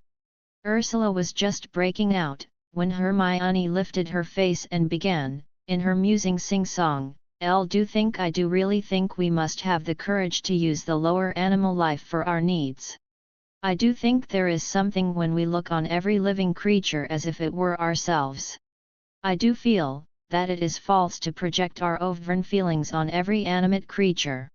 It is a lack of discrimination, a lack of criticism." "Quite," said Birkin sharply. "Nothing is so detestable as the maudlin attributing of human feelings and consciousness to animals." "Yes," said Hermione, wearily, "we must really take a position. Either we are going to use the animals, or they will use us." "That's a fact," said Gerald. "A horse has got a will like a man, though it has no mind strictly. And if your will isn't master, then the horse is master of you. And this is a thing I can't help. I can't help being master of the horse." "If only we could learn how to use our will," said Hermione, "we could do anything. The will can cure anything, and put anything right. That I am convinced of if only we use the will properly, intelligibly." "Do you mean by using the will properly?" said Birkin. "A very great doctor taught me," she said, addressing Ursula and Gerald vaguely. "He told me for that to cure oneself of a bad habit, one should force oneself to do it, when one would not do it, make oneself do it, and then the habit would disappear. How do you mean? Said Gerald. If you bite your nails, for example. Then, when you don't want to bite your nails, bite them, make yourself bite them. And you would find the habit was broken. Is that so? Said Gerald. Yes. And in so many things, I have made myself well. I was a very queer and nervous girl. And by learning to use my will, simply by using my will, I made myself right. Ursula looked all the while at Hermione, as she spoke in her slow, dispassionate, and yet strangely tense voice. A curious thrill went over the younger woman. Some strange, dark, convulsive power was in Hermione, fascinating and repelling. It is fatal to use the will like that, cried Birkin harshly, disgusting. Such a will is an obscenity. Hermione looked at him for a long time, with her shadowed, heavy eyes. Her face was soft and pale and thin, almost phosphorescent, her jaw was lean. I'm sure it isn't, she said at length. There always seemed an interval, a strange split between what she seemed to feel and experience, and what she actually said and thought. She seemed to catch her thoughts at length from off the surface of a maelstrom of chaotic black emotions and reactions, and Birkin was always filled with repulsion. She caught so infallibly, her will never failed her. Her was always dispassionate and tense, and perfectly confident. Yet she shuddered with a sense of nausea, a sort of seasickness that always threatened to overwhelm her mind. But her mind remained unbroken, her will was still perfect. It almost sent Birkin mad. But he would never, never dare to break her will, and let loose the maelstrom of her subconsciousness, and see her in her ultimate madness. Yet he was always striking at her. And of course, he said to Gerald, horses haven't got a complete will, like human beings. A horse has no one will. Every horse, strictly, has two wills. With one will, it wants to put itself in the human power completely, and with the other, it wants to be free, wild. The two wills sometimes lock, you know that, if ever you've felt a horse bolt, while you've been driving it. I have felt a horse bolt while I was driving it, said Gerald, but it didn't make me know it had two wills. I only knew it was frightened. Hermione had ceased to listen. She simply became oblivious when these subjects were started. Why should a horse want to put itself in the human power? Asked Ursula. That is quite incomprehensible to me. I don't believe it ever wanted it. Yes, it did. It's the last, perhaps highest, love impulse. Resign your will to the higher being, said Birkin. What curious notions you have of love, jeered Ursula. And woman is the same as horses, two wills act in opposition inside her. With one will, she wants to subject herself utterly. With the other she wants to bolt, and pitch her rider to perdition. Then I'm a bolter, said Ursula, with a burst of laughter. It's a dangerous thing to domesticate even horses, let alone women, said Birkin. The dominant principle has some rare antagonists. Good thing too, said Ursula. Quite, said Gerald, with a faint smile. There's more fun. Hermione could bear no more. She rose, saying in her easy sing-song, isn't the evening beautiful? I get filled sometimes with such a great sense that I feel I can hardly bear it. Ursula, to whom she had appealed, 9se with her, moved to the last impersonal depths. And Birkin seemed to her almost a monster of hateful arrogance. She went with Hermione along the bank of the pond, talking of beautiful, soothing things, picking the gentle cow's lips. Wouldn't you like a dress, said Ursula to Hermione, of this yellow spotted with orange a cotton dress? Yes, said Hermione, stopping and looking at the flower, letting the thought come home to her and soothe her. Wouldn't it pretty? I should love it. And she turned smiling to Ursula, in a feeling of real affection. But Gerald remained with Birkin, wanting to probe him to the bottom, to know what he meant by the dual will in horses. A flicker of excitement danced on Gerald's face. Hermione and Ursula strayed on together, united in a sudden bond of deep affection and closeness. I really do not want to forced into all this criticism and analysis of life. I really do want to see things in their entirety, with their beauty left to them, and their wholeness, their natural holiness. Don't you feel it? Don't you feel you can't be tortured into any more knowledge? Said Hermione, stopping in front of Ursula, and turning to her with clenched fists thrust downwards. Yes, said Ursula.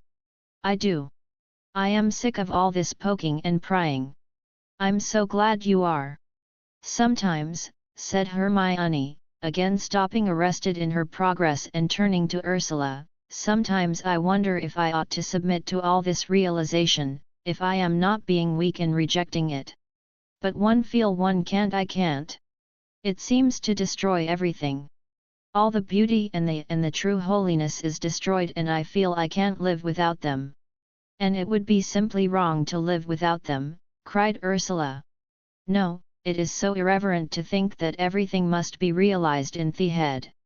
Really, something must be left to the Lord, there always is and always will be. Yes, said Hermione, reassured like a child, it should, shouldn't it? And Rupert, she lifted her face to the sky, in a muse. He can only tear things to pieces. He really is like a boy who must pull everything to pieces to see how it is made. And I can't think it is right. It does seem so irreverent, as you say. Like tearing open a bud to see what the flower will like, said Ursula. Yes. And that kills everything, doesn't it? It doesn't allow any possibility of flowering. Of course not, said Ursula. It is purely destructive. It is, isn't it? Hermione looked long and slow at Ursula, seeming to accept confirmation from her. Then the two women were silent. As soon as they were in accord, they began mutually to mistrust each other.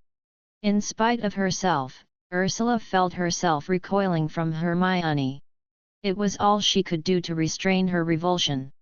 They returned to the men, like two conspirators who have withdrawn to come to an agreement. Birkin looked up at them. Ursula hated him for his cold watchfulness. But he said nothing. Shall we be going? Said Hermione. Rupert, you are coming to Shortlands to dinner? Will you come at once? Will you come now? With I'm not dressed, replied Birkin. And you know Gerald stickles for convention. I don't stickle for it, said Gerald. But if you'd got as sick as I have of rowdy go as you please in the house, you'd prefer it if people were unconventional, at least at meals. All right, said Birkin. But can't we wait for you while you dress? Persisted Hermione. If you like. He rose to go indoors. Ursula said she would take her leave. Only, she said, turning to Gerald, I must say that, however man is lord of the beast and the fowl, I still don't think he has any right to violate the feelings of the inferior creation. I still think it would have been much more sensible and nice of you if you'd trotted back up the road while the train went by, and been considerate. I see, said Gerald, smiling, but somewhat annoyed. I must remember another time.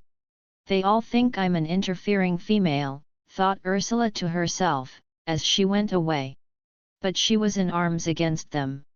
She ran home plunged in thought. She had been very much moved by Hermione, she had really come into contact with her, so that there was a sort of league between the two women. And yet she could not bear her. But she put the thought away. She's really good, she said to herself. She really wants what is right. And she tried to feel at one with Hermione, and to shut off from Birkin. She was strictly hostile to him. But she was held to him by some bond, some deep principle. This at once irritated her and saved her. Only now and again, violent little shudders would come over her, out of her subconsciousness, and she knew it was the fact that she had stated her challenge to Birkin, and he had, consciously or unconsciously, accepted. It was a fight to the death between them or to new life, though in what the conflict lay, no one could say. Chapter 13. Me know the days went by, and she received no sign. Was he going to ignore her? Was he going to take no further notice of her secret? A dreary weight of anxiety and acrid bitterness settled on her. And yet Ursula knew she was only herself, and that he would prove EED. She said no word to Nylx, dy. Then, sure enough, there came a note from him, asking if she would come to tea with Gudrun, to his rooms in town. Does he ask Gudrun as well? She asked herself at once. Does he want to protect himself, or does he think I would not go alone? She was tormented by the thought that he wanted to protect himself. But at the end of all, she only said to herself, I don't want Gudrun to be there, because I want him to say something more to me. So I shan't tell Gudrun anything about it, and I shall go alone. Then I shall know. She found herself sitting on the tramcar, mounting up the hill going out of the town, to the place where he had his lodging. She seemed to have passed into a kind of dream world, absolved from the conditions of actuality. She watched the sordid streets of the town go by beneath her, as if she were a spirit disconnected from the material universe. Vivi had it all to do with her? She was palpitating and formless within the flux of the ghost life. She could not consider any more what anybody would say of her or think her. People had passed out of her range, she was absolved. She had fallen strange and dim, out of the sheath of the material life, as a berry falls from the only world it has ever known, down out of the sheath onto the real unknown. Birkin was standing in the middle of the room, when she was shown in by the landlady. He too was moved outside himself. She saw him agitated and shaken, a frail, unsubstantial body silent like the note of some violent force, that came out from him and shook her almost into a swoon. You are alone, he said. Yes, Gudrun could not come. He instantly guessed why. And they were 9, seated in silence, in the terrible tension of the room. She was aware that it was a pleasant room, full of light and very restful in its form, aware also of a fuchsia tree, with dangling scarlet and purple flowers. How nice the fuchsias are, she said, to break the silence. Aren't they? Did you think I had forgotten what I said? A swoon went over Ursula's mind. I don't want you to remember it if you don't want to, she struggled to say, through the dark mist that covered her. Her was for some moments. No, he said. It isn't that. Only if we are going to know each other, we must pledge ourselves forever. If we are going to make a relationship, even of friendship, there must be something final and infallible about it. There was a clang of mistrust and almost anger in his voice. She did not answer. Her heart was too much contracted. She could not have spoken. Seeing she was not going to reply, he continued, almost bitterly, giving himself away, I can't say it is love I have to offer, and it isn't love I want. It is something much more impersonal and harder and rarer. There was a silence, out of which she said, You mean you don't love me? She suffered furiously, saying that. Yes, if you like to put it like that. Though perhaps that isn't true. I don't know. At any rate, I don't feel the emotion of love for you, no, and I don't want to. Because it gives out in the last issues. Love gives out in the last issues, she asked, feeling numb to the lips. Yes, it does. At the very last, one is alone, beyond the influence of love. There is a real impersonal me, that is beyond love, any emotional relationship. So it is with you. But we want to delude ourselves that love is the root. It isn't. It is only the branches. The root is beyond love, a naked kind of isolation, an isolated me, that does not meet and mingle, and never can. She watched him with wide, troubled eyes. His face was incandescent in its abstract earnestness. And you mean you can't love? She asked, in trepidation. Yes, if you like. I have loved. But there is a beyond, where there is not love. She could not submit to this. She felt it swooning over her. But she could not submit. But how do you know if you have never really loved? She asked.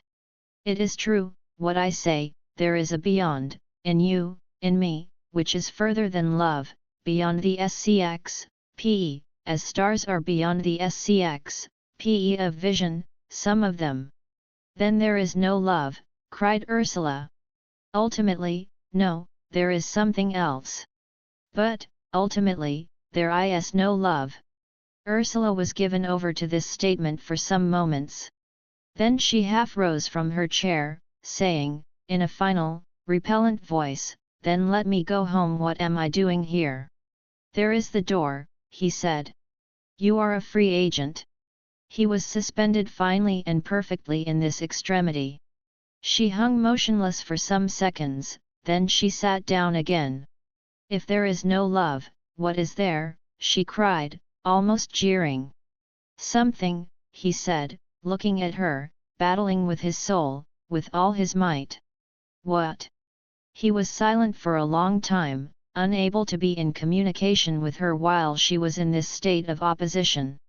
There is, he said, in a voice of pure abstraction, a final me which is stark and impersonal and beyond responsibility. So there is a final you. And it is there I would want to meet you, not in the emotional, loving plane, but there beyond, where there is no speech and no terms of agreement. There we are two stark, unknown beings, two utterly strange creatures. I would want to approach you, and you me. And there could be no obligation, because there is no standard for action there, no understanding has been reaped from that plane. It is quite inhuman, so there can be no calling to book, in any form whatsoever, because one is outside the pale of all that is accepted, and nothing known applies. One can only follow the impulse, taking that which lies in front, and responsible for nothing, asked for nothing, giving nothing, only each taking according to the primal desire. Ursula listened to this speech, her mind dumb and almost senseless. What he said was so unexpected and so untoward. It is just purely selfish, she said. If it is pure, yes. But it isn't selfish at all. Because I don't know what I want of you. I deliver myself over to the unknown. In coming to you, I am without reserves or defenses, stripped entirely, into the unknown. Only there needs the pledge between us, that we will cast off everything, cast off ourselves even, and cease to be, so that that which is perfectly ourselves can take place in us. She pondered along her own line of thought. But it is because you love me, that you want me, she persisted. No, it isn't. It is because I believe in you, if I do believe in you. Aren't you sure? She laughed, suddenly hurt. He was looking at her steadfastly, scarcely heeding what she said. Yes, I must believe in you, or else I shouldn't be here saying this, he replied. But that is all the proof I have. I don't feel any very strong belief at this particular moment. She disliked him for this sudden relapse into weariness and faithlessness. But don't you think me good-looking? She persisted, in a mocking voice. He looked at her, to see if he felt that she was good-looking. Don't feel that you're good-looking, he said. Not even attractive, she mocked, bitingly. He knitted his brows in sudden exasperation. Don't you see that it's not a question of visual appreciation in the least, he cried. I don't want to see you. I've seen plenty of women, I'm sick and weary of them. I want a woman I don't see. I'm sorry I can't oblige you by being invisible, she laughed.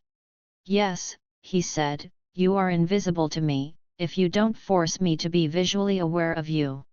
But I don't want to see you or hear you. Matt, did you ask me to tea for, then? She mocked. But he would take no of her. He was talking to himself. I want to find you, where you don't know your own existence, the you that your common self denies utterly.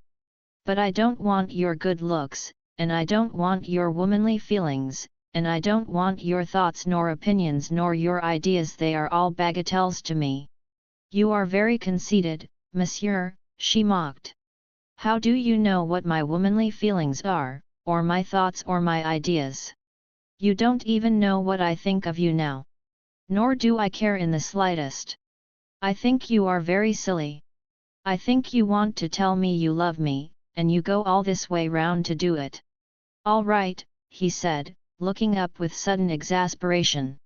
Now go away then, and leave me alone. I don't want any more of your meretricious persiflage. Is it really persiflage? She mocked, her face really relaxing into laughter. She interpreted it, that he had made a confession of love to her. But he was so absurd in his words, also. They were silent for many minutes, she was pleased and elated like a child. His concentration broke, he to look at her simply and naturally. Vivi hat I want is a strange conjunction with you, he said quietly, not meeting and mingling, you are quite right, but an equilibrium, a pure balance of two single beings as the stars balance each other. She looked at him. He was very earnest, and earnestness was always rather ridiculous, commonplace, to her. It made her feel unfree and uncomfortable. Yet she liked him so much. But why drag in the stars? Isn't this rather sudden? She mocked. He began to laugh. Best to read the terms of the contract, before we sign, he said. A young grey cat that had been sleeping on the sofa jumped down and stretched, rising on its long legs, and arching its slim back. Then it sat considering for a moment, erect and kingly. And then, like a dart, it had shot out of the room, through the open window doors, and into the garden. VV11 ats he after, said Birkin, rising. The young cat trotted lordly down the path, waving his tail. He was an ordinary tabby with white paws, a slender young gentleman. A crouching, fluffy, brownish-grey cat was stealing up the side of the fence. The Minnow walked statelily up to her, with manly nonchalance. She crouched before him and pressed herself on the ground in humility, a fluff's for soft outcast, looking up at him with wild eyes that were green and lovely as great jewels. He looked casually down on her. So she crept a few inches further, proceeding on her way to the back door, crouching in a wonderful, soft, self-obliterating manner, and moving like a shadow. He, going statelily on his slim legs, walked after her, then suddenly, for pure excess, he gave her a light cuff with his paw on the side of her face. She ran off a few steps, like a blown leaf along the ground, then crouched unobtrusively, in submissive, wild patience. The Minnow to take no notice of her. He blinked his eyes superbly at the landscape. In a minute she drew herself together and moved softly, a brown-grey shadow, a few paces forward. She began to quicken her pace. In a moment she would be gone like a dream, when the young grey lord sprang before her, and gave her a light handsome cuff. She subsided it submissively. She is a wild cat, said Birkin. She has come in from the woods. The eyes of the stray cat flared round for a moment, like great green fires staring at Birkin. Then she had rushed in a soft swift rush, halfway down the garden. There she paused to look round. The Minnow turned his face in pure superiority to his master, and slowly closed his eyes, standing in statuesque young perfection. Wild cat's round, green, wondering eyes were staring all the while like uncanny fires. Then again, like a shadow, she slid towards the kitchen. In a lovely springing leap, like a mind, the Minnow was upon her, and had boxed her twice, very definitely, with a white, delicate fist. She sank and slid back, unquestioning.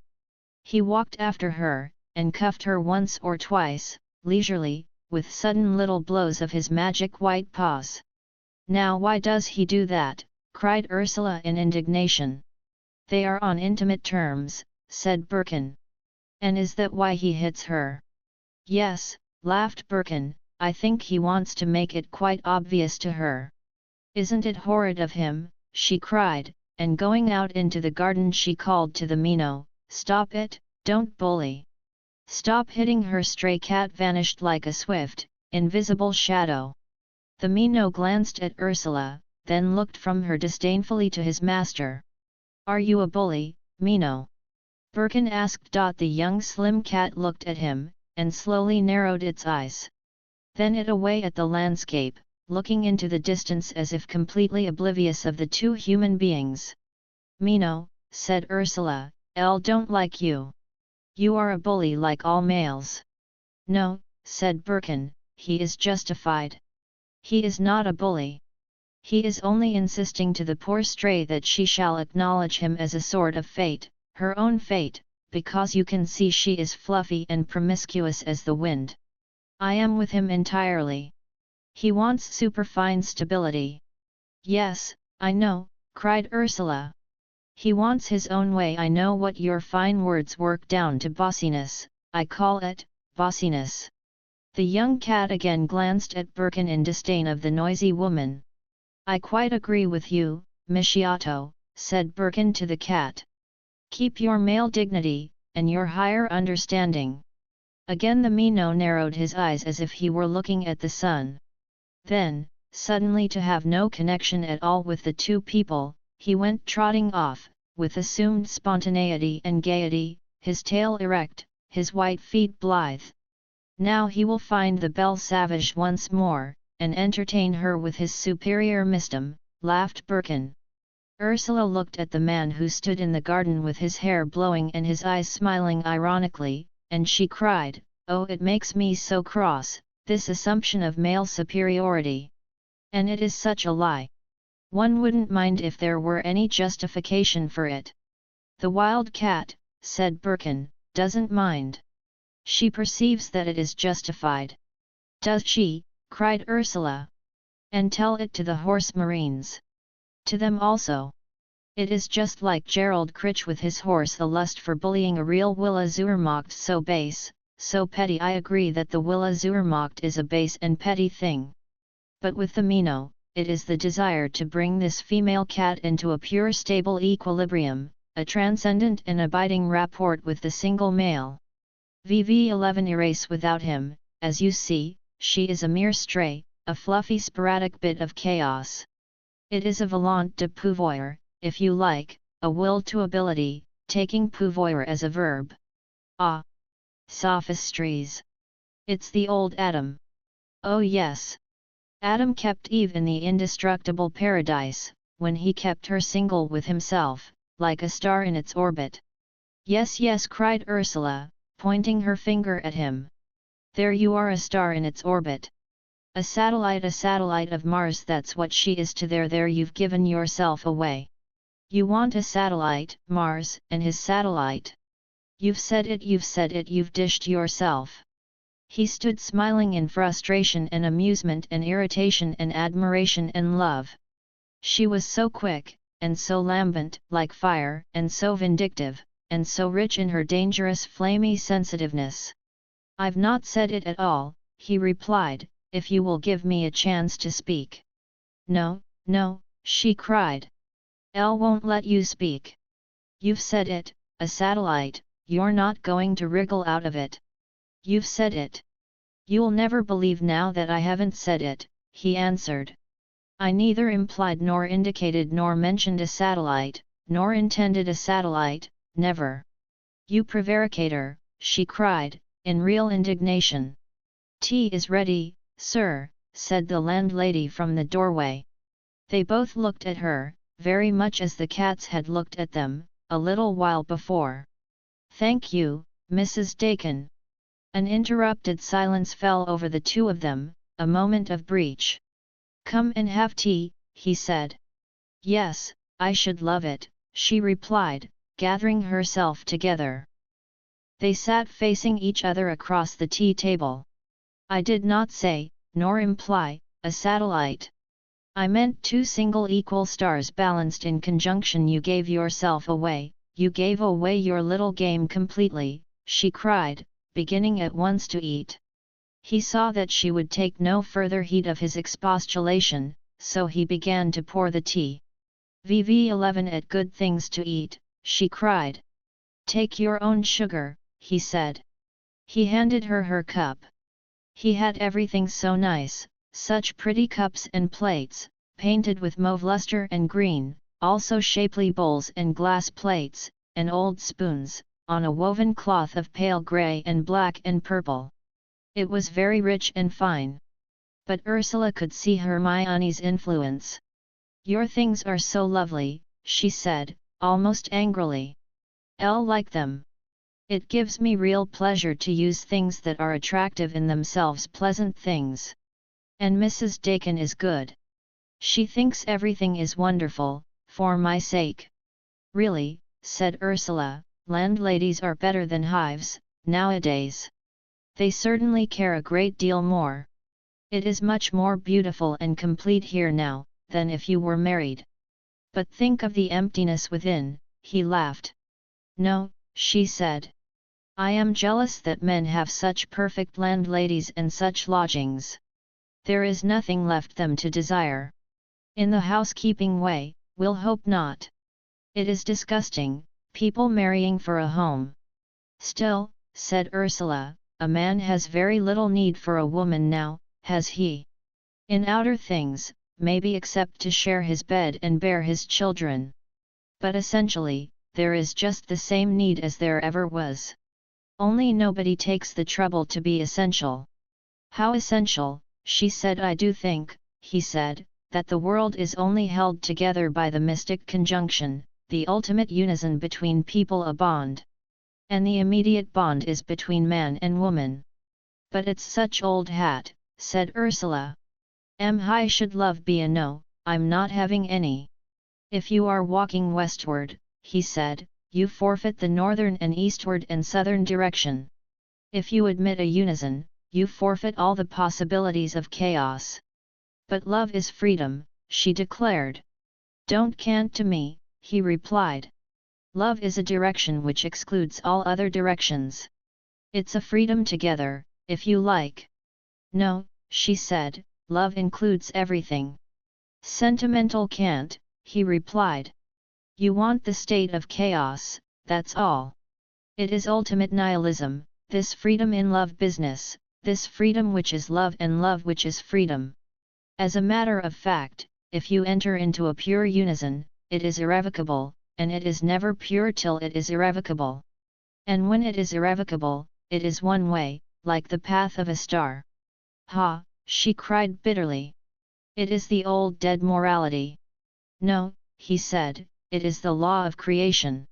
One is committed. One must commit oneself to a conjunction with the other forever. But it is not selfless, it is a maintaining of the self in mystic balance and integrity, like a star balanced with another star. I don't trust you when you drag in the stars, she said. If you were quite true, it wouldn't be necessary to so far-fetched. Don't trust me then, he said, angry. It is enough that I trust myself. And that is where you make another mistake, she replied. You don't trust yourself. You don't fully believe yourself what you are saying. You don't really want this conjunction, otherwise you wouldn't talk so much about it, you'd get it. He was suspended for a moment, arrested. How, he said. By just loving, she retorted in defiance. He was still a moment, in anger. Then he said, I'll tell you, I don't believe in love like that. I tell you, you want love to administer to your egoism, to subserve you. Love is a process of subservience with you and with everybody. I hate it. No, she cried, pressing back her head like a cobra, her eyes flashing. It is a process of pride. I want to be proud, proud and subservient, I know you, he retorted dryly. Proud and subservient, then subservient to the proud I know you and your love. It is a tic-tac, a dance of opposites. Are you sure, she mocked wickedly, what my love is? Yes, I am, he retorted. So cocksure, she said. How can anybody ever be right, who is so cocksure? It shows you are wrong. He was silent in chagrin. They had talked until they were both wearied out. "Tell me about yourself and your people," he said. And she told him about the Brangwens, and about her mother, and about Skrubensky, her first love, and about her later experiences. He sat very still, watching her as she talked. And he seemed to listen with reverence. Her face was beautiful and full of baffled light as she told him all the things that had hurt her or her so deeply. He seemed to warm and comfort his soul at the beautiful light of her nature. If she really could pledge herself, he thought to himself, with passionate insistence but hardly any hope. Yet a curious little irresponsible laughter appeared in his heart. "We have all suffered so much," he mocked, ironically. She looked up at him, and a flash of wild gaiety went over her face, a strange flash of yellow light coming from her eyes. "Haven't we?" she cried, in a high, reckless cry. "It is almost absurd, isn't it?" "Quite absurd," he said. "Suffering bores me, any more. So it does me." He was almost afraid of the mocking recklessness of her splendid facts. Here was one who would go to the whole lengths of heaven or hell, whichever she had to go. And he mistrusted her. He was afraid of a woman of such abandon, such dangerous thoroughness of destructivity. Yet he chuckled within himself also. She came over to him and put her hand on his shoulder, looking down at him with strange golden-lighted eyes, very tender, but with a curious devilish look lurking underneath. "Say you love me, say my love to me," she pleaded. He looked back into her eyes, and saw. His face flickered with sardonic comprehension. "I love you right enough," he said, grimly. "But I want it to be something else." "But why? But why?" she insisted, bending her wonderful luminous face to him. "Isn't it enough?" "Because we can go on," he said, putting his arms round her. "No, we can't," she said, in a strong, voluptuous voice of yielding. "We can only love each other. Say my love to me, say it, say it." She put her arms round his neck. He enfolded her, and kissed her subtly, murmuring in a subtle of love and irony and submission, "Yes my love, yes my love. Let love be enough then. I love you then I love you. I'm LX, read by the rest." "Yes," she murmured, nestling very sweet and close to him. Chapter 14. Water party. Every year Mr. Critch gave a more or less public water party on the lake. There was a little pleasure launch on Willey Water and several rowing boats, and guests could take tea either in the marquee that was set up in the grounds of the house, or they could picnic in the shade of the great walnut tree at the boathouse by the lake. This year the staff of the grammar school was invited, along with the chief officials of the firm. Gerald and the younger Critches did not care for this party, but it had become customary now, and it pleased the father, as being the only one he could gather some of the district together in festivity with him. For he loved to give pleasures to his dependents and to those poorer than himself. But his children preferred the company of their own equals in wealth. They hated their inferiors' humility or gratitude or awkwardness. Nevertheless they were willing to attend at this festival, as they had done almost since they were children, the more so, as they all felt a little guilty now, and unwilling to thwart their father any more, since he was so ill in health. Therefore, quite cheerfully Laura prepared to take her mother's place as hostess, and Gerald assumed responsibility for the amusements on the water. Birkin had written to Ursula saying he expected to see her at the party, and Gudrun, although she scorned the patronage of the Critches, would nevertheless accompany her mother and father if the weather were fine. The day came blue and full of sunshine, with little wafts of wind. The He sisters both wore dresses of white crepe, and hats of soft grass. But Gudrun had a sash of brilliant black and pink and yellow color wound broadly round her waist, and she had pink silk stockings, and black and pink and yellow decoration on the brim of her hat, weighing it down a little. She also a yellow silk coat over her arm, so that she lcx, ked remarkable, like a painting from the salon. Her appearance was a sore trial to her father, who said angrily, don't you think you might as well get yourself up for a Christmas cracker, and ha done with it? But Gudrun looked handsome and brilliant, and she wore her clothes in pure defiance. Vivienne people stared at her, and giggled after her. She made a point of saying loudly, to Ursula, regard ces gens là. Ne sunt ils pas de hiboux Christoyables. And with the words of French in her mouth, she would look over her shoulder at the giggling party. No, really, it's impossible, Ursula would reply distinctly. And so the two girls took it out of their universal enemy. But their father became more and more enraged. Ursula was all snowy white, save that her hat was pink, and entirely trimming, and her shoes were dark red, and she carried an coat. And in this guise they were walking all the way to Shortlands, their father and mother going in front. They were laughing at their mother, who, dressed in a summer material of black and purple stripes, and wearing a hat of purple straw, was setting forth with much more of the shyness and trepidation of a young girl than her daughters ever felt, walking demurely her husband, who, as usual, looked rather crumpled in his best suit, as if he were the father of a young family and had been holding the baby whilst his wife got dressed. "Look at the young couple in front," said Gudrun calmly. Ursula looked at her mother and father, and was suddenly seized with uncontrollable laughter. The two girls stood in the road and laughed till the tears ran down their faces, as they caught sight again of the shy, unworldly couple of their parents going on ahead. "We are roaring at you, mother," called Ursula, helplessly following after her parents. Mrs. Brangwen turned round with a slightly puzzled, exasperated look. "Oh indeed," she said. "What is there so very funny about me, I should like to know?" She could not understand that there could be anything amiss with her appearance. She had a perfect calm sufficiency, an easy indifference to any criticism whatsoever, as if she were beyond it. Her clothes were always rather odd, and as a rule slipshod, yet she wore them with a perfect ease and satisfaction. Whatever she had on, so long as she was tidy, she was right, beyond remark, such an aristocrat she was by instinct. "You look so stately, like a country baroness," said Ursula, laughing with a little tenderness at her mother's naive puzzled air.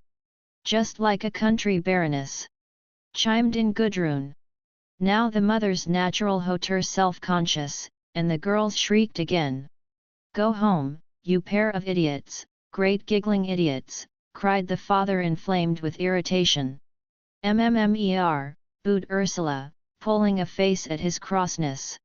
The yellow lights danced in his eyes, he leaned forward in real rage. "Don't be so silly as to take any notice of the great gabbies," said Mrs. Brangwen, turning on her way. "See if I'm going to be followed by a pair of giggling yelling jackanapes," he cried vengefully. The girls stood still, laughing helplessly at his fury, upon the path beside the hedge. "You're as silly as they are, to take any notice," said Mrs. Brangwen, also becoming angry now he was really enraged. "There are some people coming, father," cried Ursula, with mocking warning. He glanced round quickly, and went on to join his wife, walking stiff with rage. And the girls followed, weak with laughter. The head passed by, Brangwen cried in a loud, stupid voice, "I'm going back home if there's any more of this. I'm damned if I'm going to be made a fool of in this fashion, in the public road." He was really out of temper. At the sound of his blind, vindictive voice, the laughter suddenly left the girls, and their hearts contracted with contempt. They hated his words in the public road. What did they care for the public road? But Gudrun was conciliatory. "But we weren't laughing to hurt you," she cried, with an uncouth gentleness which made her parents uncomfortable. "We were laughing because we were fond of you. We'll walk on in front, if they are so touchy," said Ursula, angry. And in this wise they arrived at Willey Water. The lake was blue and fair, the meadows sloped down in sunshine on one side, the thick dark woods dropped steeply on the other. The little pleasure launch was fussing out from the shore, twanging its music, crowded with people, flapping its paddles. Near the boathouse was a throng of gaily dressed persons, small in the distance. And on the high road, some of the common Irople were standing along the hedge, looking at the festivity beyond, enviously, like souls not admitted to paradise. My eye, said Gudrun, sotto voce, looking at the motley of guests, there's a pretty crowd if you like. Imagine yourself in the midst of that, my dear. Gudrun's apprehensive horror in the mass unnerved Ursula.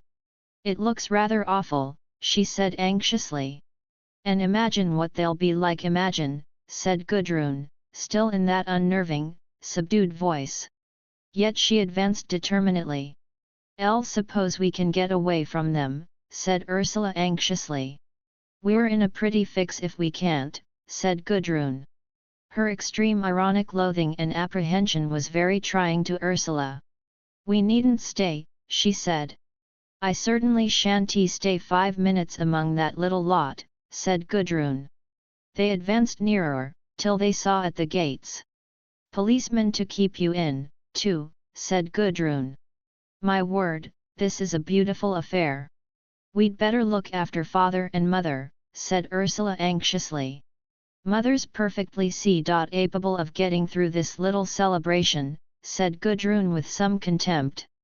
But Ursula knew that her father felt uncouth and angry and unhappy, so she was far from her ease.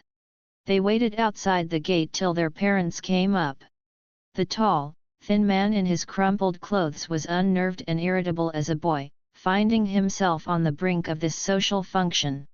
He did not feel a gentleman, he did not feel anything except pure exasperation. Ursula took her place at his side, they gave their tickets to the policeman, and passed in onto the grass, four abreast, the tall, hot, ruddy dark man with his narrow boyish brow drawn with irritation, the easy woman, perfectly collected though her hair was slipping on one side, then Gudrun, her eyes round and dark and staring, her full soft face impassive, almost sulky, so that she seemed to be backing away in antagonism even whilst she was advancing, and then Ursula, with the odd, brilliant, dazzled look on her face, that always came when she was in some false situation. Birkin was the good angel. He came smiling to them with his affected social grace, that somehow was never quite right. But he took off his hat and smiled at them with a real smile in his eyes, so that Brangwen cried out heartily in relief, "How do you do? You're better, are you?" "Yes, I'm better. How do you do, Mrs. Brangwen? I know Gudrun and Ursula very well." His eyes smiled full of natural warmth. He had a soft, flattering manner with women, particularly with women who were not young. "Yes," said Mrs. Brangwen, cool but yet gratified. "I have heard them speak of you often enough." He laughed. Gudrun looked aside, feeling she was being belittled. People were standing about in groups, some women were sitting in the shade of the walnut tree, with cups of tea in their hands, a waiter in evening dress was hurrying round, some girls were with parasols, some young men, who had just come in from rowing, were sitting cross-legged on the grass, coatless, their shirt sleeves rolled up in manly fashion, their hands resting on their white flannel trousers, their gaudy ties floating about, as they laughed and tried to be witty with the young damsels. Vvhy, thought Gudrun churlishly, don't they have the manners to put their coats on, and not to assume such intimacy in their appearance? She abhorred the ordinary young man, with his hair plastered back, and his easy-going chumminess. Hermione Roddice came up, in a handsome gown of white lace, trailing an enormous silk shawl blotched with great embroidered flowers, and balancing an enormous plain hat on her head. She looked striking, astonishing, almost macabre, so tall, with the fringe of her great cream-coloured vividly blotched shawl trailing on the ground after her, her thick hair coming low over her eyes, her face strange and long and pale, and the blotches of brilliant CX, flower drawn round her. "Doesn't she look weird?" Gudrun heard some girls titter behind her. "And she CX, TLLD have killed them. How do you do, sang Hermione, coming up very kindly, and glancing slowly over Gudrun's father and mother. It was a trying moment, exasperating for Gudrun. Hermione was really so strongly entrenched in her class superiority, she could come up and know out of simple curiosity, as if they were creatures on exhibition. Gudrun would do the same herself. But she resented being in the position when might do it to her. Hermione, very remarkable, and distinguishing the Brangwens very much, led them along to where Laura Critch stood receiving the guests. "This is Mrs. Brangwen," sang Hermione, and Laura, who wore a stiff embroidered linen dress, shook hands and said she was glad to see her. Then Gerald came up, dressed in white, with a black and brown blazer, and looking handsome. He too was introduced to the Brangwen parents, and immediately he 6K to Mrs. Brangwen as if she were a lady, and to Brangwen as if he were not a gentleman. Gerlad was so obvious in his demeanour. He had to shake hands with his left hand, because he had hurt his right, and carried it, bandaged up, in the pocket of his jacket. Gudrun was very thankful that none of her party asked him what was the matter with the hand. Steam launch was fussing in, all its music jingling, people alling excitedly from on board. Gerald went to see to the debarkation.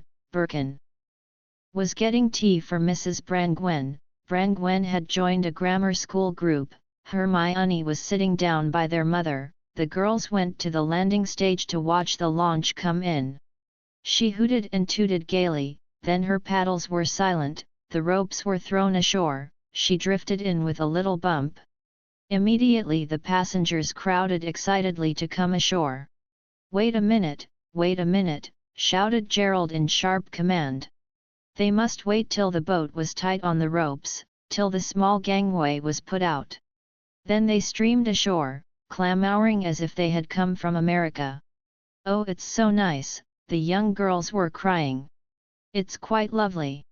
The waiters from on board ran out to the Ixoat house with baskets, the captain on the little bridge. "All safe," Gerald came to Gudrun and Ursula.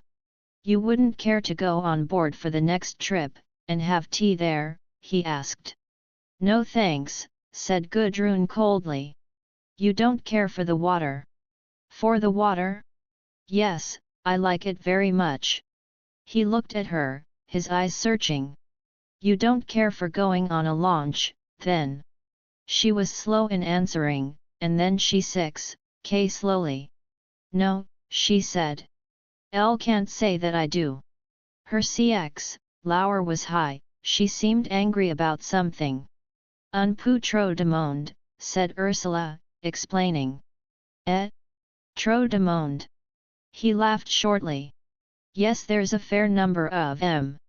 Gudrun turned on him brilliantly. "Have you ever been from Westminster Bridge to Richmond on one of the Thames steamers?" she cried.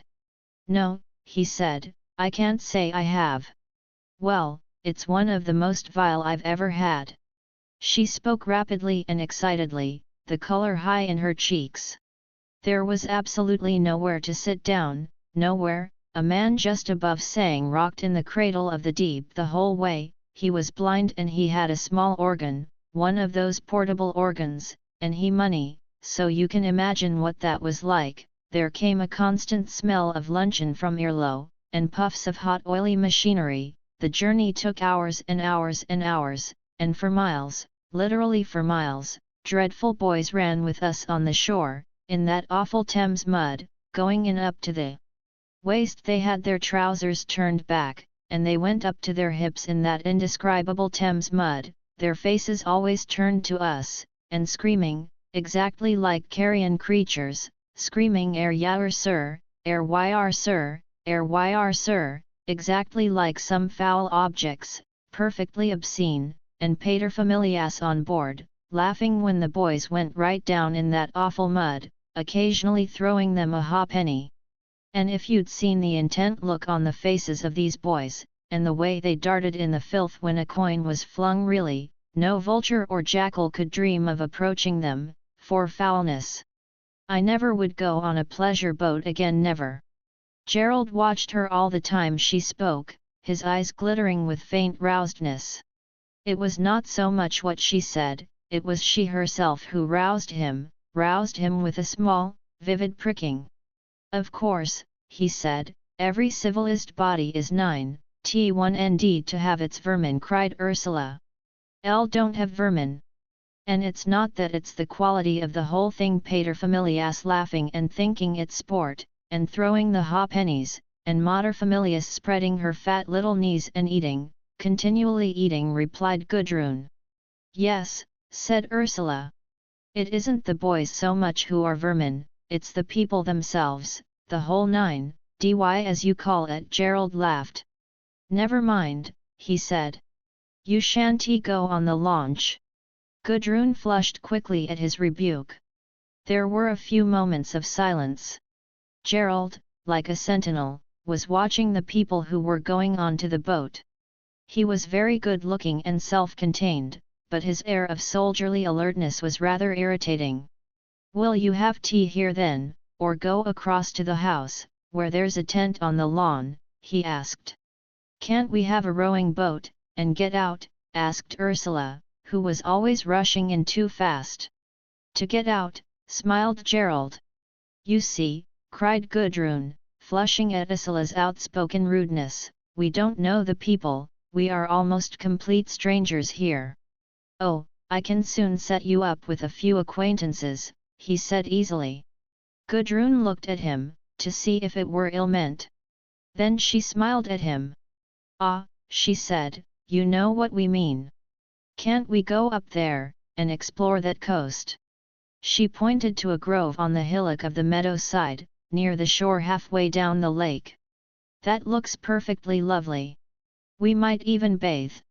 Isn't it beautiful in this light? Really, it's like one of the reaches of the Nile as one imagines the Nile. Gerald smiled at her factitious enthusiasm for the distant spot.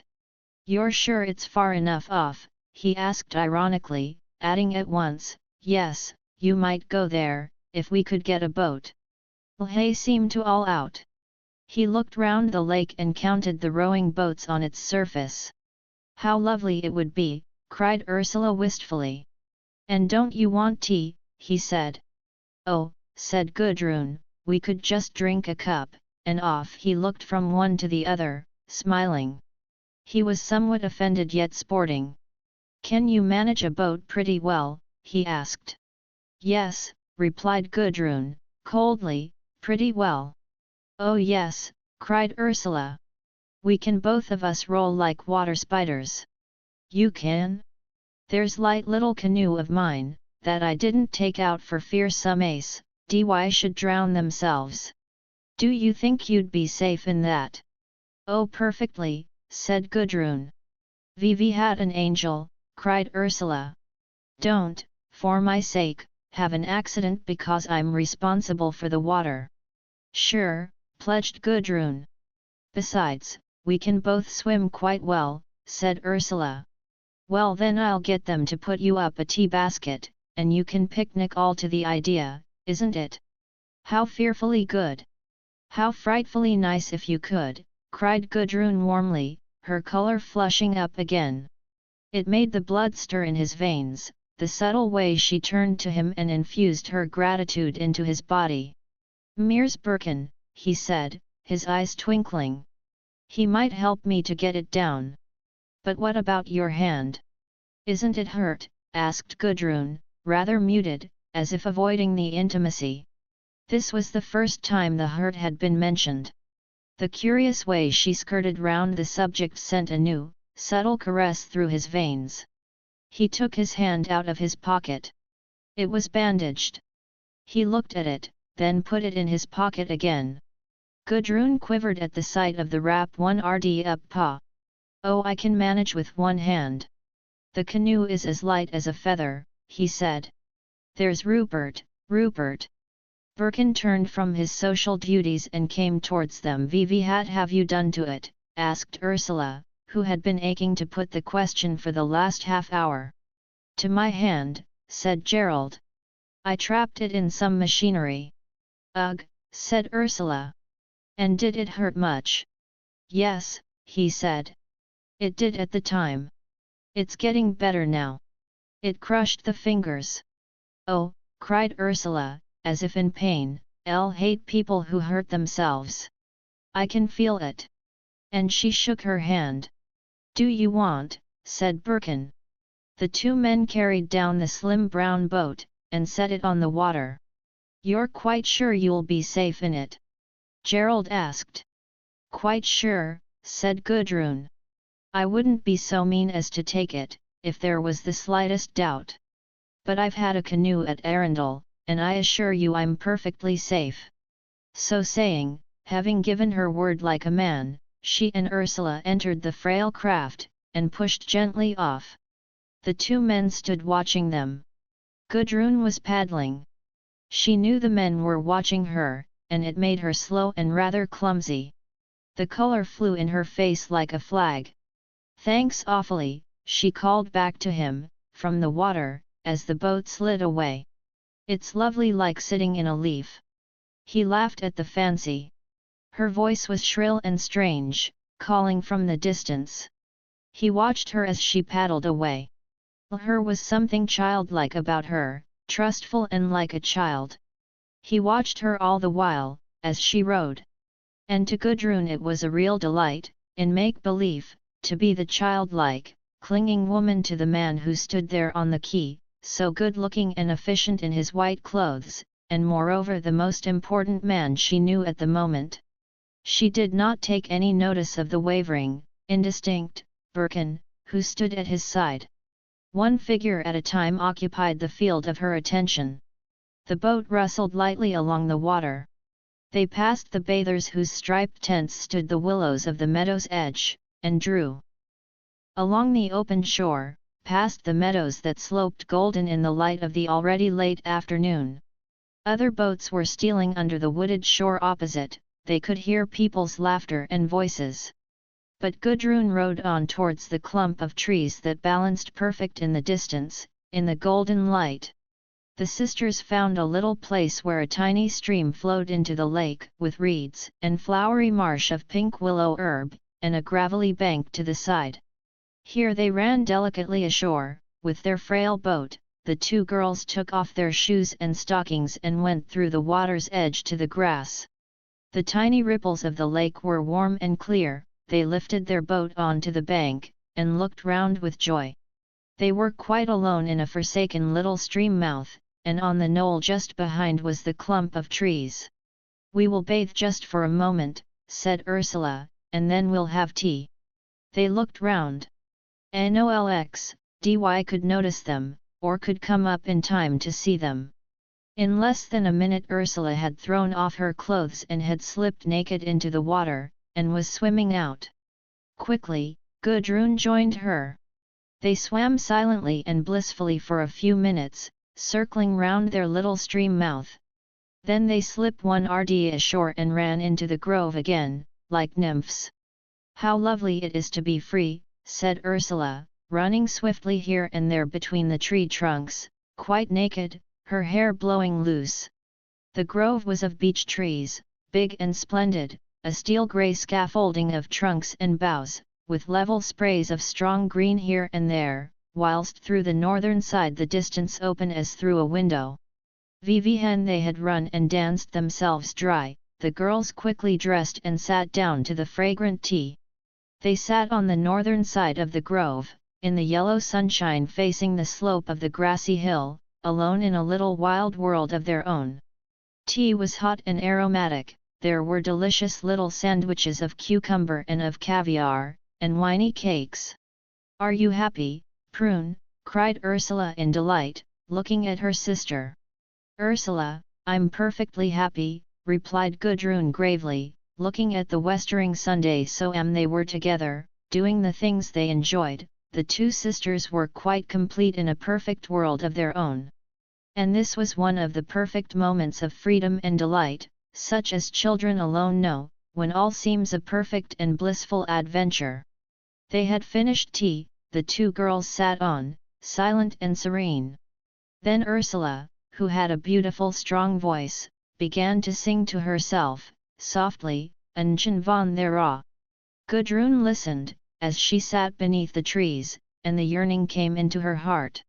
Ursula seemed so peaceful and sufficient unto herself, sitting there unconsciously crooning her song, strong and unquestioned at the of her own universe.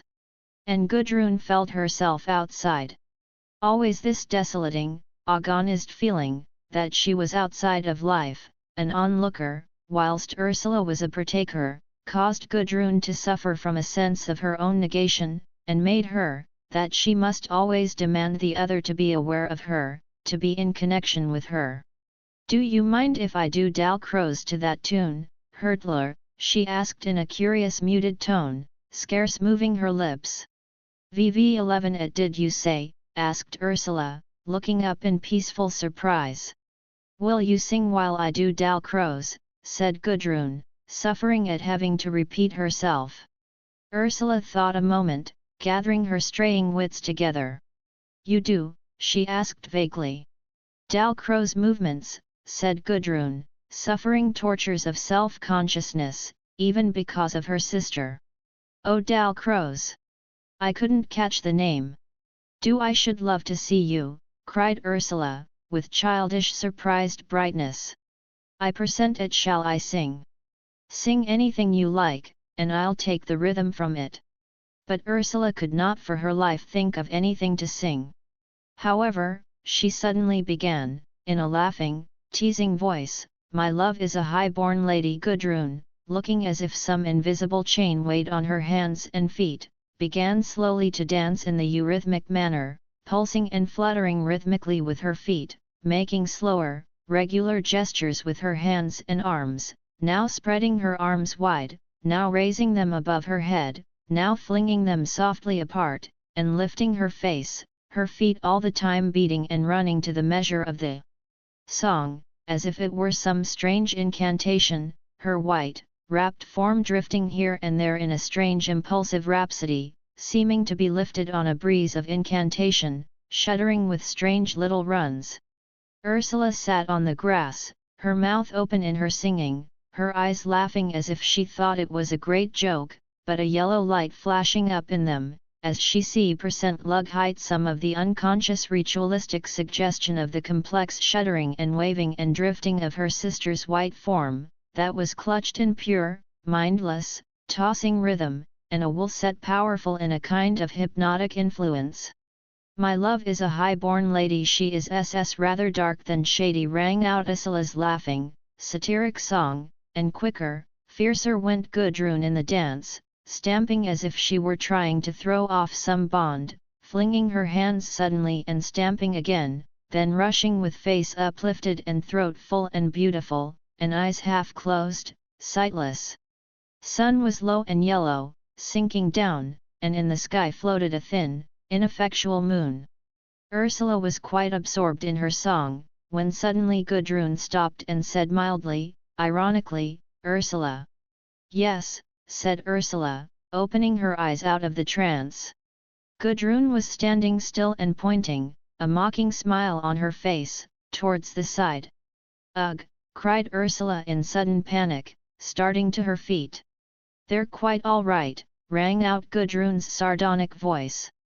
On the left stood a little cluster of Highland cattle, vividly coloured and fleecy in the evening light, their horns branching into the sky, pushing forward their muzzles inquisitively, to know what it was all about.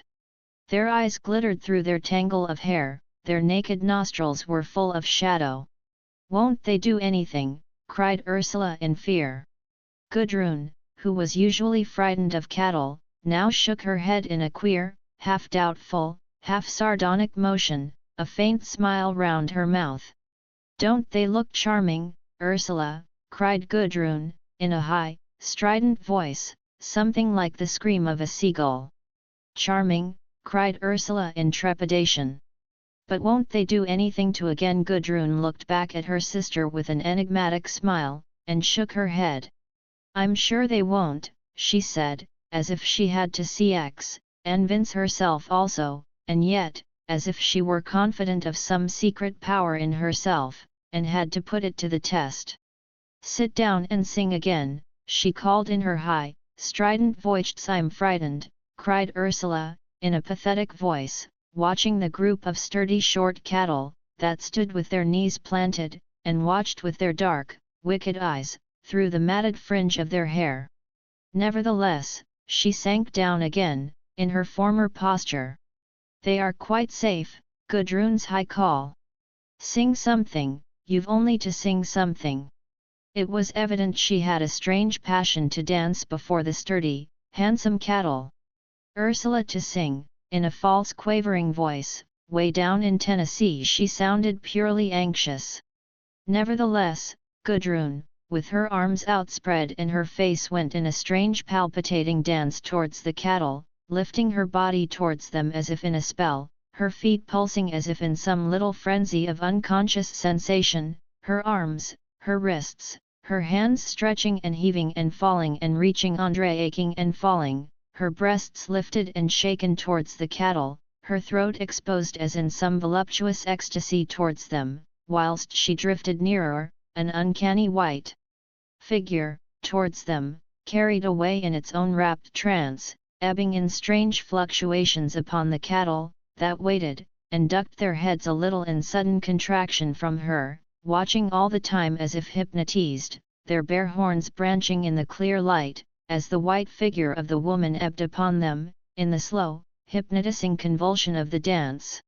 She could feel them just in front of her, it was as if she had the electric pulse from their breasts running into her hands. Soon she would touch them, actually touch them. A terrible shiver of fear and pleasure went through her. And all the while, Ursula, spellbound, kept up her high-pitched thin, irrelevant song, which pierced the fading evening like an incantation. Gudrun could hear the cattle breathing heavily helpless fear and fascination. Oh, they were brave little beasts, these wild Scotch bullocks, wild and fleecy. Suddenly one of them snorted, ducked its head, and backed. Phew! Hi-yi! Came a sudden loud shout from the edge of the grove. Cattle broke and fell back quite instantaneously, went running up the hill, their fleece waving like fire to their motion. Gudrun stood suspended out on the grass. Ursula rose to her feet. It was Gerald and Birkin come to find them, and Gerald had cried out to frighten off the cattle. "Do you think you're doing?" he now called, in a high, wondering vexed tone. "Have you CMNE?" came back Gudrun's strident cry of anger. "VV11 at do you think you were doing?" Gerald repeated, automatically. "We were doing Eurythmics," laughed Ursula, in a shaken voice. Gudrun stood aloof looking at them with large dark eyes of resentment, suspended for a few moments. Then she walked away up the hill, after the cattle, which had gathered in a little, spell LXMND cluster higher up. "Vivi, here are you going?" Gerald called after her. And he followed her up the hillside. The sun had gone behind the hill, and shadows were clinging to the earth, the sky above was full of travelling light. "A poor song for a dance," said Birkin to Ursula, standing before her with a sardonic, flickering laugh on his face. And in another second, he was singing softly to himself, and dancing a grotesque step dance in front of her, his limbs and body shaking loose, his face flickering palely, a constant thing, whilst his feet beat a rapid mocking tattoo, and his body seemed to hang all loose and quaking in between, like a shadow. "I think we've all gone mad," she said, laughing rather frightened. "Pity we aren't madder," he answered, as he kept up the incessant shaking dance.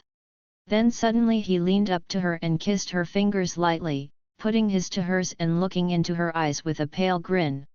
She stepped back, affronted. "Offended?" he asked ironically, suddenly going quite still and reserved again. "I thought you liked the light fantastic." "Not like that," she said, confused and bewildered, almost affronted. Yet somewhere inside her she was fascinated by the sight of his loose, vibrating body, perfectly abandoned to its own dropping and swinging, and by the pallid, sardonic smiling face above. Yet automatically she stiffened herself away, and disapproved. It seemed almost an obscenity, in a man who talked as a rule so very seriously. "Why not like that?" he mocked. And immediately he dropped again into the incredibly rapid, slack-waggling dance, watching her malevolently. And moving in the rapid, stationary dance, he came a little nearer, and reached forward with an incredibly mocking, satiric gleam on his face, and would have kissed her again, had she not started back. "No, don't," she cried, really afraid. "Cordelia after all," he said satirically. She was stung, as if this were an insult. She knew he intended it as such, and it bewildered her. "And you," she cried in retort, "why do you always take your soul in your mouth, so frightfully full?" "So that I can spit it out the more readily," he said, pleased by his own retort. Gerald Critch, his face narrowing to an intent gleam, followed up the hill with quick strides, straight after Gudrun. The cattle stood with their noses together on the brow of a slope, watching the scene below, the men in white hovering the white forms of the women, watching above all Gudrun, who was advancing slowly towards them. She stood a moment, glancing back at Gerald, and then at the cattle.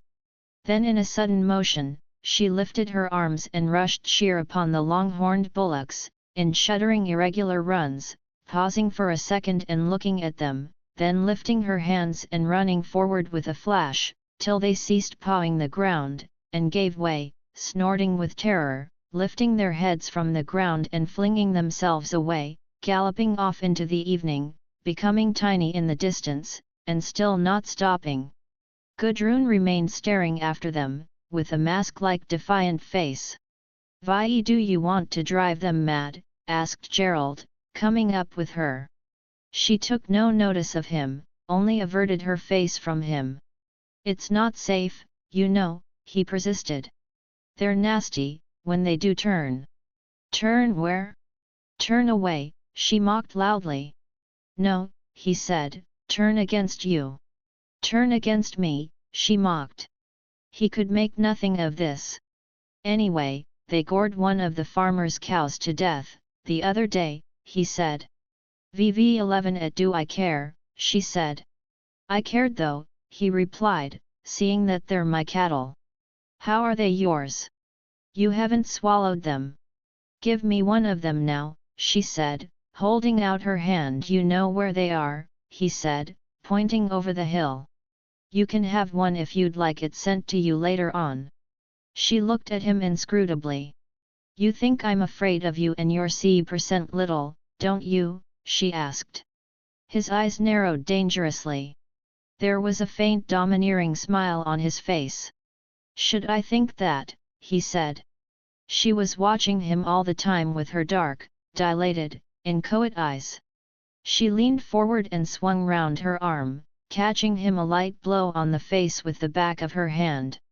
"That's why," she said, mocking. And she felt in her soul an unconquerable desire for deep violence against him. She shut off the fear and dismay that filled her conscious mind. She wanted to do as she did, she was not going to be afraid. He recoiled from the slight blow on his face. He became deadly pale, and a dangerous flame darkened his eyes. For some seconds he could not speak, his lungs were so suffused with blood, his heart stretched almost to bursting with a great gush of ungovernable emotion. It was as if some reservoir of black emotion had burst within him, and swamped him.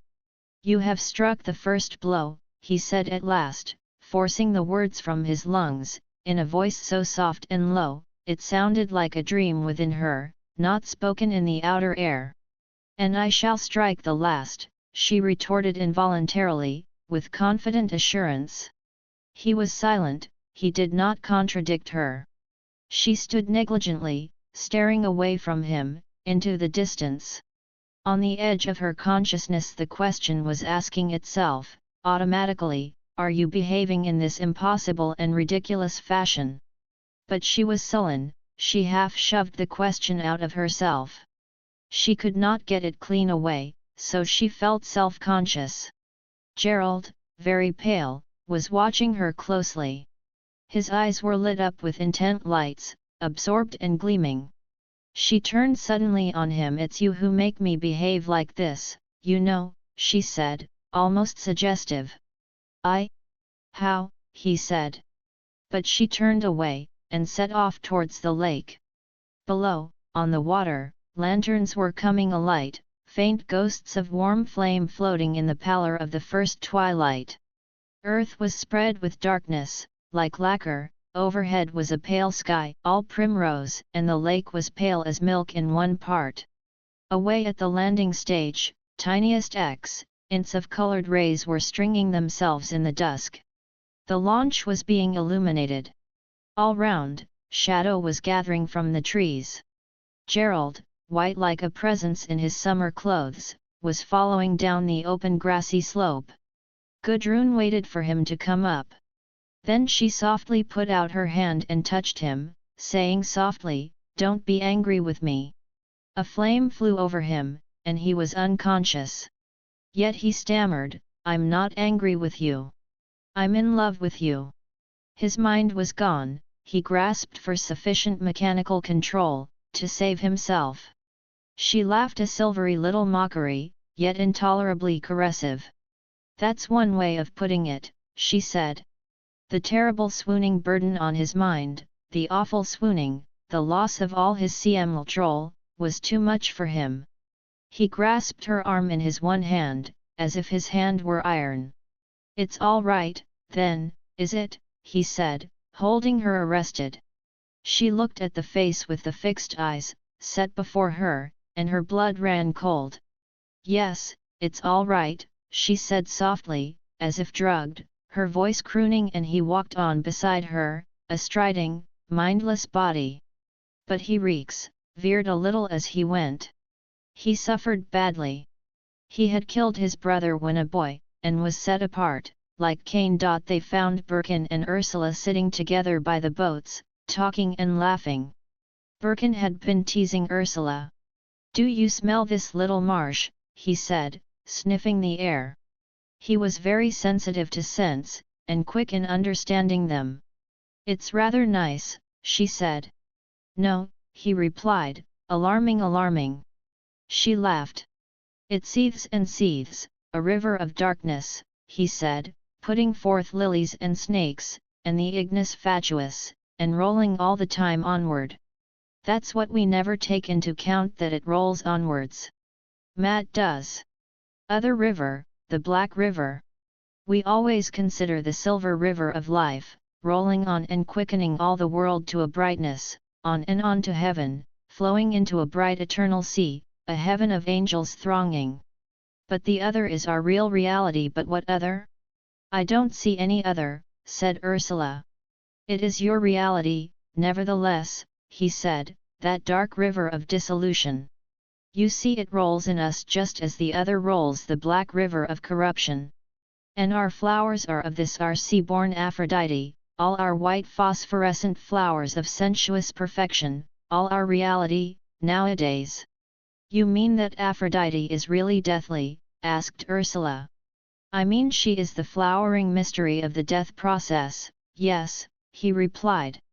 When the stream of synthetic creation lapses, we find ourselves part of the inverse process, the blood of destructive creation. Aphrodite is born in the first spasm of universal dissolution, then the snakes and swans and Gudrun and Gerald born in the process of destructive creation. "And you and me?" she asked. "Probably," he replied in part, "certainly. Whether we are that, in toto, I don't yet know." "You mean we are flowers of dissolution, fleurs du map?" "I don't feel as if we're," she protested. He was silent for a time. "I don't feel as if we were, altogether," he replied. "Some people are pure flowers of dark corruption, lilies. But there ought to be some roses, warm and flamy. You know Heraclitus says a dry soul is best." "I know so well what that means." "Do you?" "I'm not sure," Ursula replied. "But what if people are all flowers of dissolution when they're flowers at all? What difference does it make?" "No difference, and all the difference. Dissolution rolls on, just as production does," he said. It is a progressive process and it ends in universal nothing, the end of the world, if you like. But why isn't the end of the world as good as the beginning? I suppose it isn't, said Ursula, rather angry. Oh yes, ultimately, he said. It means a new cycle of creation after, but not for us. If it is the end, then we are of the end, fleurs du mal, if you like. If we are fleurs du mal, we are not roses of happiness, and there you are. But I think I am, said Ursula. I think I am a rose of happiness. Ready-made? He asked ironically. No, real, she said, hurt. If we are the end, we are not the beginning, he said. Yes we are, she said. The beginning comes out of the end. After it, not out of it. After us, not out of us. You are a devil, you know, really, she said. You want to destroy our hope. You want us to be deathly. No, he said, I only want us to know what we are. Ha, she cried in anger. You only want us to know death. You're quite right, said the soft voice of Gerald, out of the dusk behind. Birkin rose. Gerald and Gudrun came up. They all began to smoke, in the moments of silence. One after another, Birkin lighted their cigarettes. The match flickered in the twilight, and they were all smoking peacefully by the waterside. The lake was dim, the light dying from off it, in the midst of the dark land. Air all round was intangible, neither here nor there, and there was an unreal noise of banjos, or such like music. As the golden swim of light overhead died out, the moon gained brightness, and seemed to begin to smile forth her ascendancy. The dark woods on the opposite shore melted into universal shadow. And amid this universal undershadow, there was a scattered intrusion of lights. Far down the lake were fantastic pale strings of color, like beads of wan fire, green and red and yellow. The music came out in a little puff, as the launch, all illuminated, veered into the great shadow, stirring her outlines of half-living lights, puffing out her music in little drifts. All were lighting up.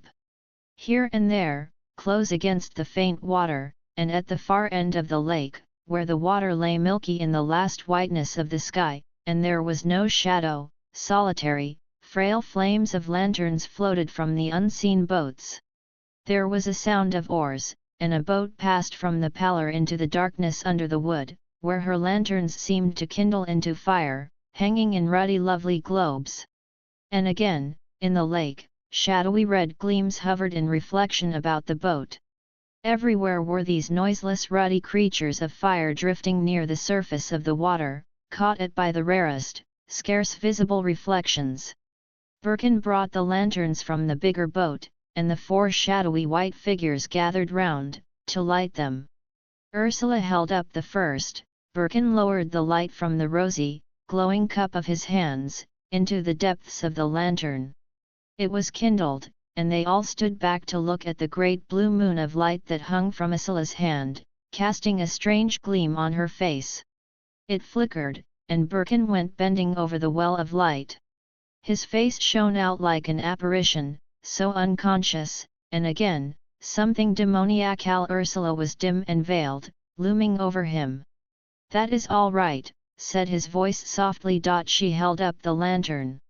It had a flight of storks streaming through a turquoise sky of light, over a dark earth.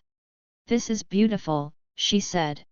Lovely, echoed Gudrun, who wanted to hold one also, and lift it up full of light. One for me, she said. Gerald stood by her, incapacitated. Birkin lit the lantern she held up. Her heart beat with anxiety, to see how beautiful it would be. It was primrose yellow, with tall straight flowers growing darkly from their dark leaves, lifting their heads into the primrose day, while butterflies hovered about them, in the pure clear light. Gudrun gave a little cry of excitement, as if pierced with delight.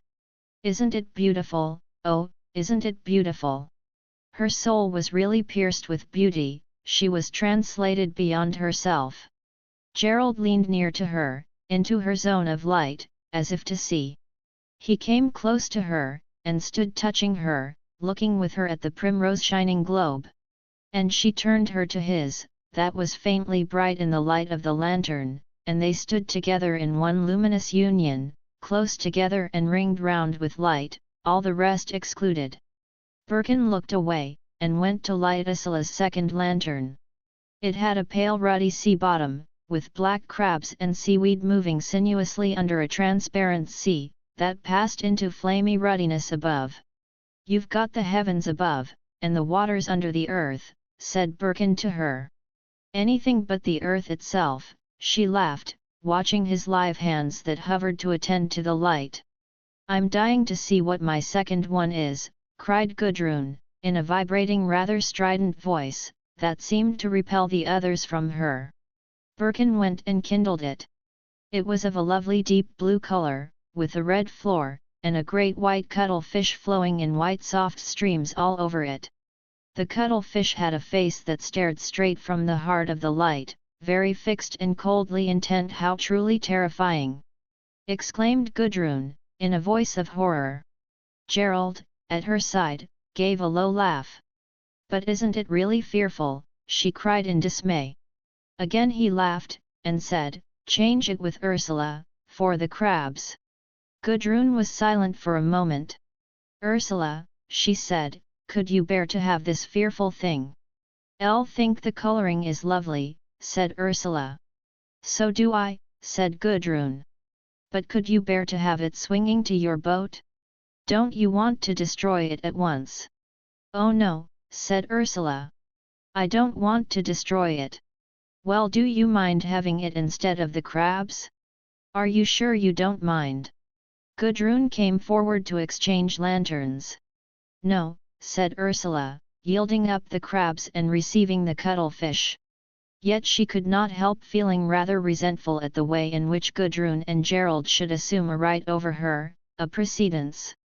"Come then," said Birkin. "I'll put them on the boats."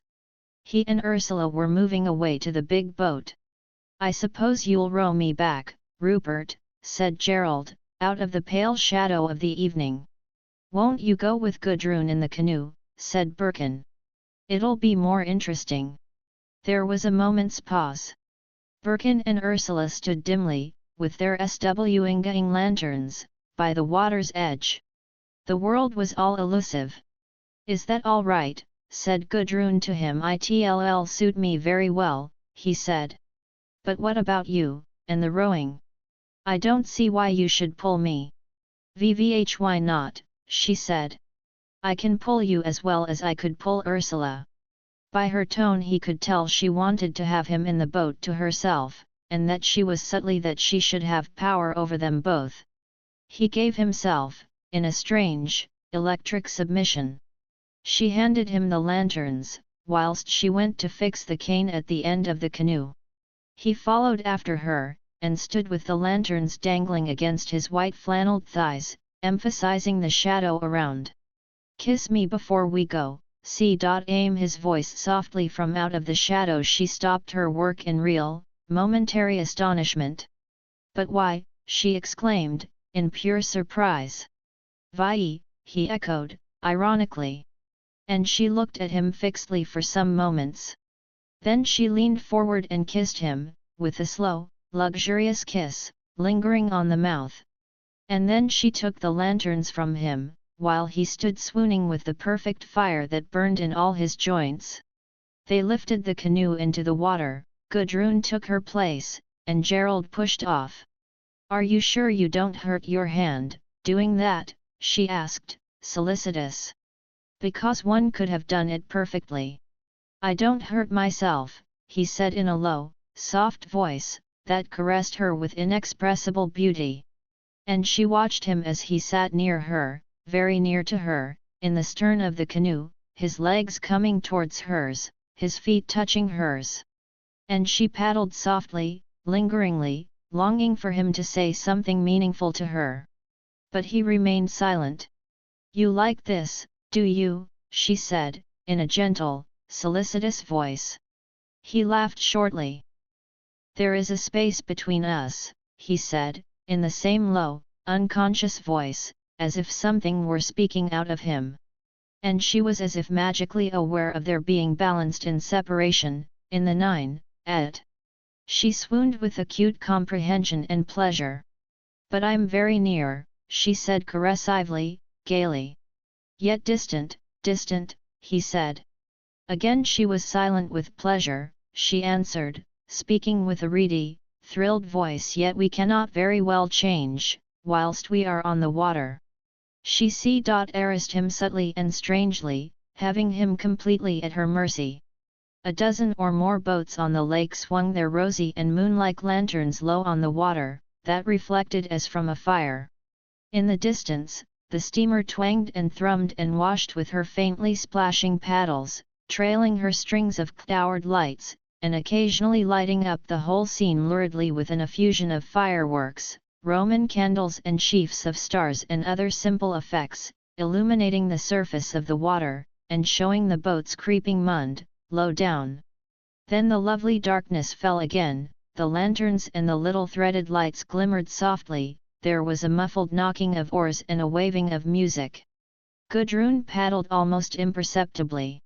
Gerald could see, not far ahead, the rich blue and the rose globes of Ursula's lanterns swaying softly cheek to cheek as Birkin rowed, and iridescent, evanescent gleams chasing in the wake. He was aware, too, of I's own delicately colored lights casting their softness behind him. Gudrun rested her paddle and looked round. The canoe lifted with the lightest ebbing of the water. Gerald's white knees were very near to her. "Isn't it beautiful?" she said softly, as if reverently. She looked at him, as he leaned back against the faint crystal of the lantern light. She could see his face, although it was a pure shadow. But it was a piece of twilight. And her breast was keen with passion for him, he was so beautiful in his male stillness and mystery. It was a certain pure effluence of maleness, like an aroma from his softly, firmly molded contours, a certain rich perfection of his presence, that touched her with an ecstasy, a thrill of pure intoxication. She loved to look at him. For the present she did not want to touch him, to know the further, satisfying substance of his living body. He was purely intangible, yet so near. Her hands lay on the paddle like slumber, she only wanted to see him, like a crystal shadow, to feel his essential presence. "Yes," he said vaguely. "It is very beautiful." He was listening to the faint near sounds, the dropping of water drops from the oar blades, the slight drumming of the lanterns behind him, as they rubbed against one another, the occasional rustling of Gudrun's full skirt, an alien land noise. His mind was almost submerged, he was almost transfused, lapsed out for the first time in his life, into the things about him. For he always kept such a keen attentiveness, concentrated and unyielding in himself. Now he had let go, imperceptibly he was melting into oneness with the whole. It was like pure, perfect sleep, his first great sleep of life. He had been so insistent, so guarded, all his life. But here was sleep and peace and lapsing out. "Shall I row to the landing stage?" asked Gudrun wistfully. "Anywhere," he answered. "Let it drift." "Tell me then, if we are running into anything," she replied, in that very quiet, toneless voice of sheer intimacy. "The lights will show," he said. So they drifted almost motionless, in silence. He wanted silence, pure and whole. But she was uneasy yet for some word, for some assurance. "Nobody will miss you?" she asked, anxious for some communication. "Miss me?" he echoed. "No. I wondered if anybody would be looking for you should they look for me." And then he remembered his manners. "But perhaps you want to get back," he said, in a changed voice. "No, I don't want to get back," she replied. "No, I assure you. You're quite sure it's all right for you?" "Perfectly all right." And again they were still. The launch twanged and hooted, somebody was singing. Then, as if the night smashed, suddenly there was a great shout, a confusion of shouting, warring on the water, then the horrid noise of paddles reversed and churned violently. Gerald sat up, and Gudrun looked at him in fear. "Somebody in the water," he said, angrily, and keenly across the dusk. "Can you row up? VV11 Air, to the launch?" asked Gudrun, in nervous panic. "Yes. Yacht'll tell me if I don't steer straight," she said, in nervous apprehension. "You keep pretty level," he said, and the canoe hastened forward. The shouting and the noise continued, sounding horrid through the dusk, over the of the water. "Wasn't this bound to happen?" said Gudrun, with heavy hateful irony. But he hardly heard, and she over her shoulder to see her way. The half-dark waters were sprinkled with lovely bubbles of swaying lights, the launch did not far off. She was riking her lights in the early night. Gudrun rowed as hard as she could. But now that it was a serious matter, she seemed uncertain and clumsy in her sthk, it was difficult to paddle swiftly. She glanced at his face. He was looking fixedly into the darkness, very keen and alert and single in himself, instrumental. Her heart sank, she seemed to die a death. "Of course," she said to herself, "nobody be drowned. Of course they won't. It would be too extravagant and sensational." But her heart was cold, because of his sharp impersonal face. It was as if he belonged naturally to dread and catastrophe, as if he were himself again. Then there came a child's voice, a girl's high, piercing shriek, "Do-0-H-D." The blood ran cold in Gudrun's veins. "It's Diana, is it?" muttered Gerald. "The young monkey, she'd have to be up to some of her tricks." And he glanced again at the paddle, the boat was not going quickly enough for him. It made Gudrun almost helpless at the rowing, this nervous stress. She kept up with all her might. Still the voices were calling and answering. "Vivi here, where? There you are, that's it. Vivi heesh? No no, oh damn it all, here." Here boats were hurrying from all directions to the scene, colored lanterns could be seen waving close to the surface of the lake, reflections swaying after them in uneven haste. The steamer hooted again, for some unknown reason. Gudrun's boat was traveling quickly, the lanterns were swinging behind Gerald.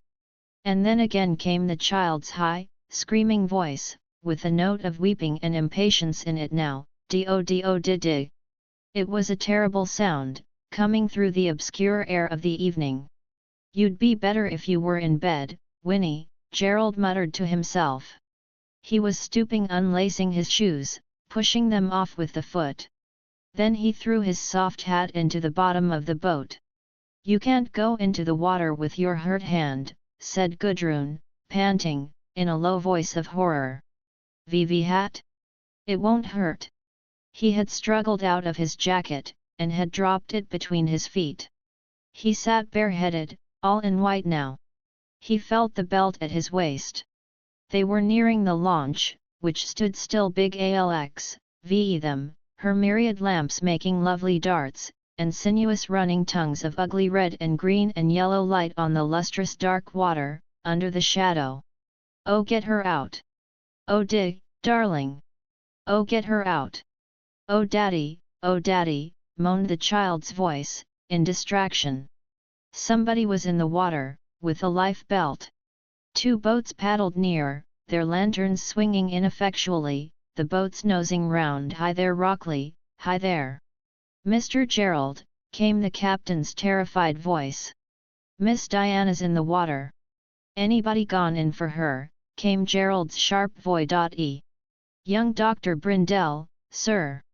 "Where?" "Can't see no signs of them, sir. Everybody's looking, but there's nothing so far." There was a moment's ominous pause.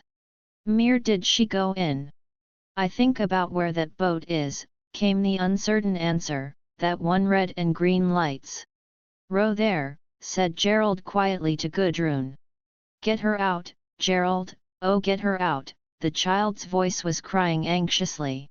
He took no heed. "Lean back that way," said Gerald to Gudrun, as he stood up in the frail boat. She won't upset. In another moment, he had cleaned down, soft and plumb, into the water. Gudrun was swaying violently in her boat, the agitated water shook with transient lights. She realized that it was faintly moonlight, and that he was gone. So it was possible to be gone. A terrible sense of fatality robbed her of all feeling and thought. She knew he was gone out of the world, there was merely the same world, an absence, his absence. The night seemed large and vacuous. Lanterns swayed here and there, people were talking in an undertone on the launch and in the boats. She could hear Winifred moaning, "Oh, do find her, Gerald, do find her," and someone trying to comfort the child. Gudrun paddled aimlessly here and there. The terrible, massive, cold, boundless surface of the water terrified her beyond words. Would he never back? She felt she must jump into the water too, to know the horror also. She started, hearing Sam say, "There he is." She saw the movement of his swimming, like a water rat.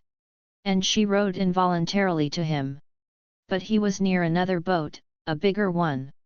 Still she rowed towards him. She must be very near. She saw him, he looked like a seal.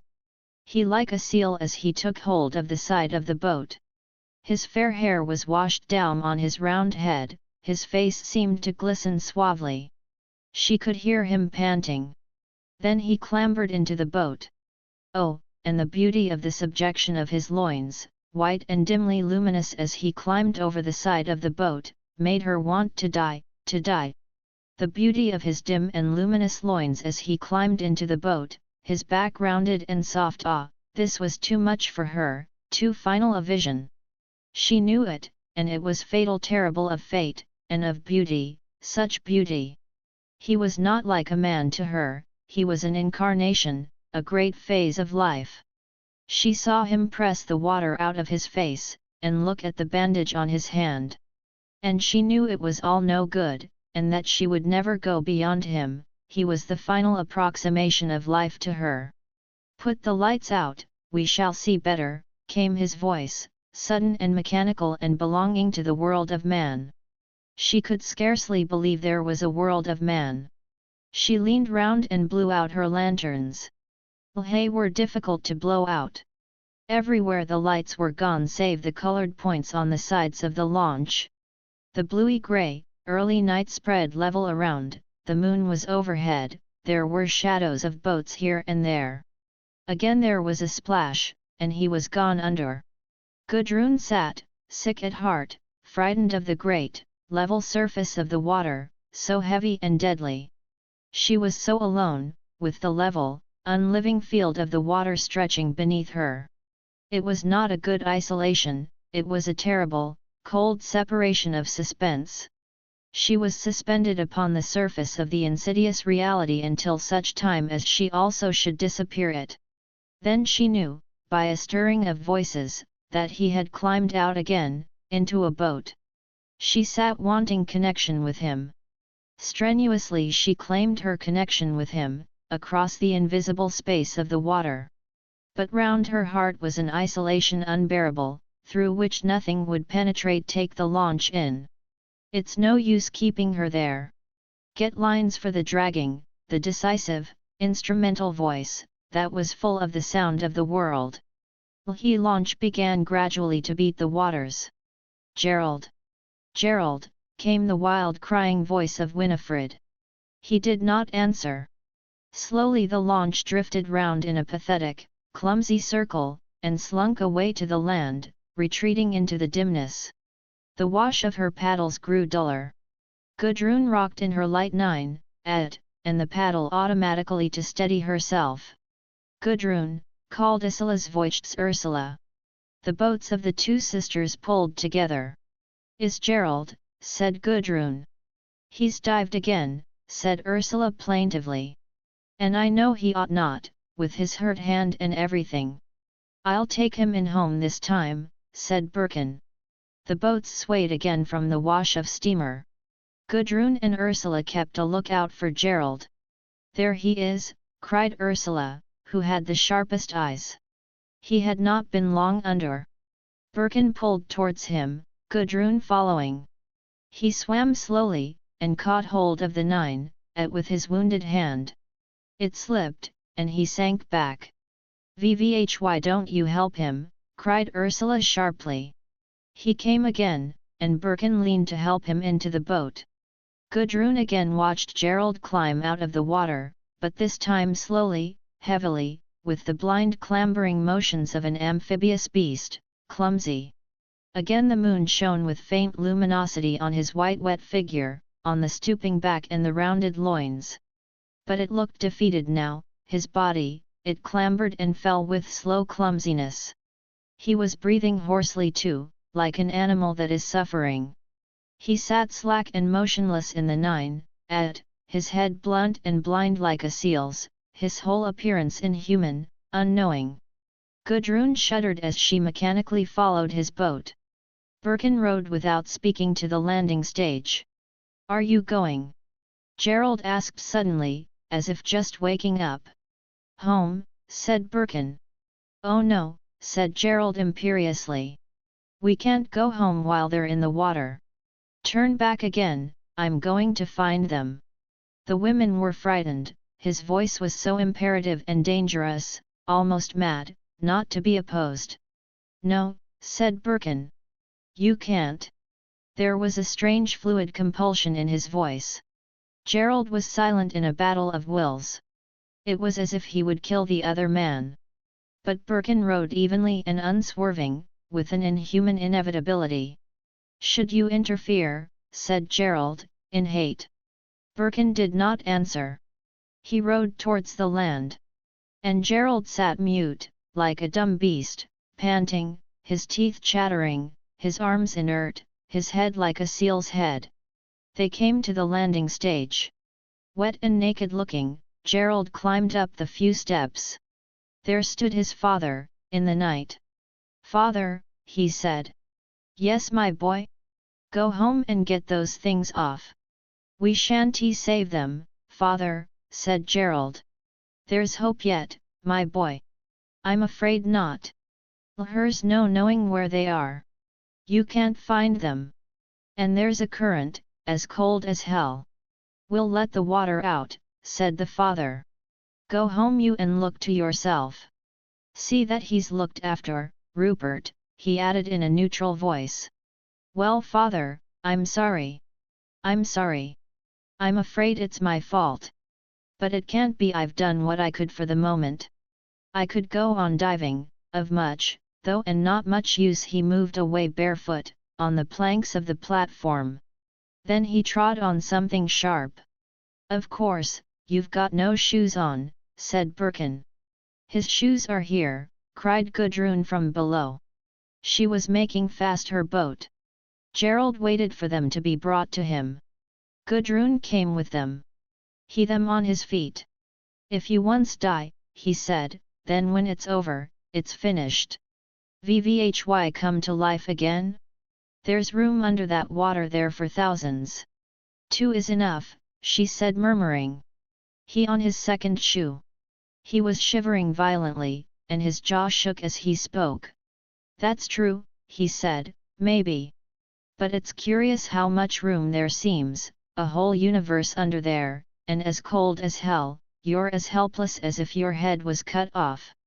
He could scarcely speak, he shook so violently. "There's one thing about our family, you know," he continued. "Once anything goes wrong, it can never be put right again, not with us. I've noticed it all my life. You can't put a thing right, once it has gone tong." They were walking across the high road to the house. "And do you know, when you are down there, it is so cold, actually, and so endless, so different really from what it is on top, so endless you wonder how it is so many are alive, why we're up here. Are you going? I shall see you again, shan't I?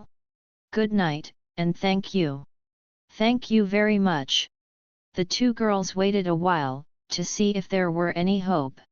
The moon shone clearly overhead, with almost impertinent brightness. The small dark boats clustered on the water, there were voices and subdued shouts. But it was all to no purpose. Gudrun went home when Birkin returned. He was commissioned to open the sluice that let out the water from the lake, which was pierced at one end, near the high road, thus sewing as a reservoir to supply with water the distant mines. In case of necessity, come with me, he said to Ursula, and then I will walk home with you. When I've done this. He called at the waterkeeper's cottage and took the key of the sluice. They went through a little gate from the high road, to the head of the water, where was a great stone basin which received the overflow, and a flight of stone steps descended into the depths of the water itself. At the head of the steps was the lock of the sluice gate. The night was silver-grey and perfect, save for the scattered restless sound of voices. The grey sheen of the moonlight sea-dot the stretch of water, dark boats plashed and moved. But Ursula's mind ceased to be receptive, everything was unimportant and unreal. Birkin fixed the iron handle of the sluice, and turned it with a wrench. Cogs slowly to rise. He turned and turned, like a slave, his white figure became distinct. Ursula looked away. She could not bear to see him winding heavily and laboriously, bending and rising mechanically like a slave, turning the handle. Then, a real shock to her, there came a loud splashing of water from out of the dark, tree-filled hollow beyond the road, a splashing that deepened rapidly to a harsh roar, and then became a heavy, booming noise of a great body of water falling solidly all the time. It occupied the whole of the night. This great steady booming of water, everything was drowned within it, drowned and lost. Ursula seemed to have to struggle for her life. She put her hands over her ears, and looked at the high bland moon. "Can't we go now?" she cried to Birkin, who was watching the water on the steps, to see if it would get any lower. It seemed to fascinate him. He looked at her and nodded. The little dark boats had moved nearer. People were crowding curiously along the hedge by the high road, to see what was to be seen. Birkin and Ursula went to the cottage with the key, then turned their backs on the lake. She was in great haste. She could not bear the terrible crushing boom of the escaping water. "Do you think they are dead?" she cried in a high voice, to make herself heard. "Yes," he replied. "Isn't it horrible?" He paid no heed. They walked up the hill, further and further away from the noise. "Do you mind very much?" she asked him. "I don't mind about the dead," he said, "once they are dead. The worst of it is, they cling on to the living, and won't let go." She pondered for a time. "Yes," she said. "The fact of death doesn't really seem to matter much, does it?" "No," he said. Mat, does it matter if Diana Critch is alive or dead?" "Doesn't it?" she said, shocked. "No, why should it? Better she were dead, she'll be much more real. She'll positive in death. In life she was a fretting, negated thing."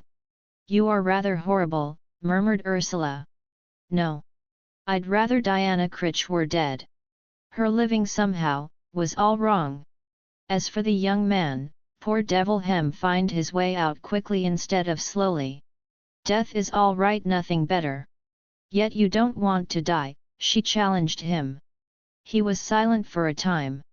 Then he said, in a that was frightening to her in its change, "I should like to be through with it, I should like to be through with the death process." "And aren't you?" asked Ursula nervously. They walked on for some way in silence, under the trees. Then he said, slowly, as if afraid, "There is life which belongs to death, and there is life which isn't death. One is tired of the life that to death are kind of life. But whether it is finished, God knows. I want love that is like sleep, like being born again, vulnerable as a baby that just comes into the world." Ursula listened, half attentive, half avoiding what he said.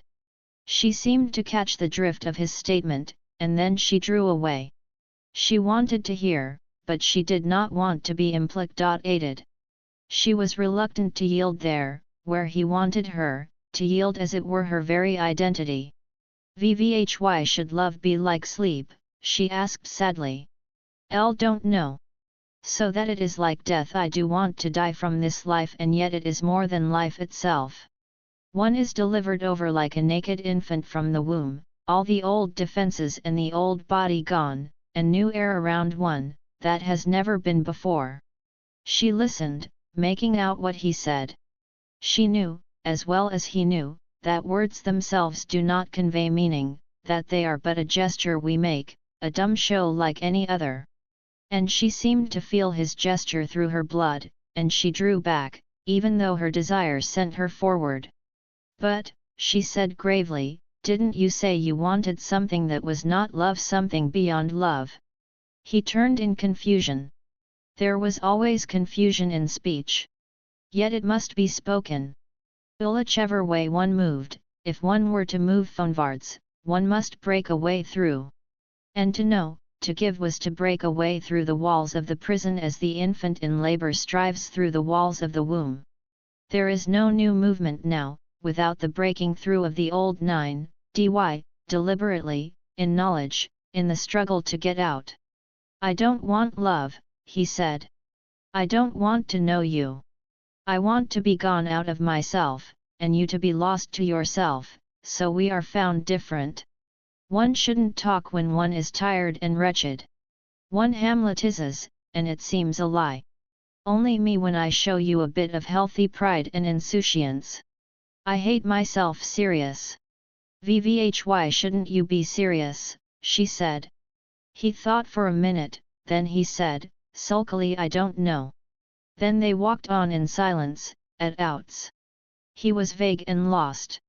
Isn't it strange, she said, suddenly putting her hand on his arm, with a loving impulse, how we always talk like this.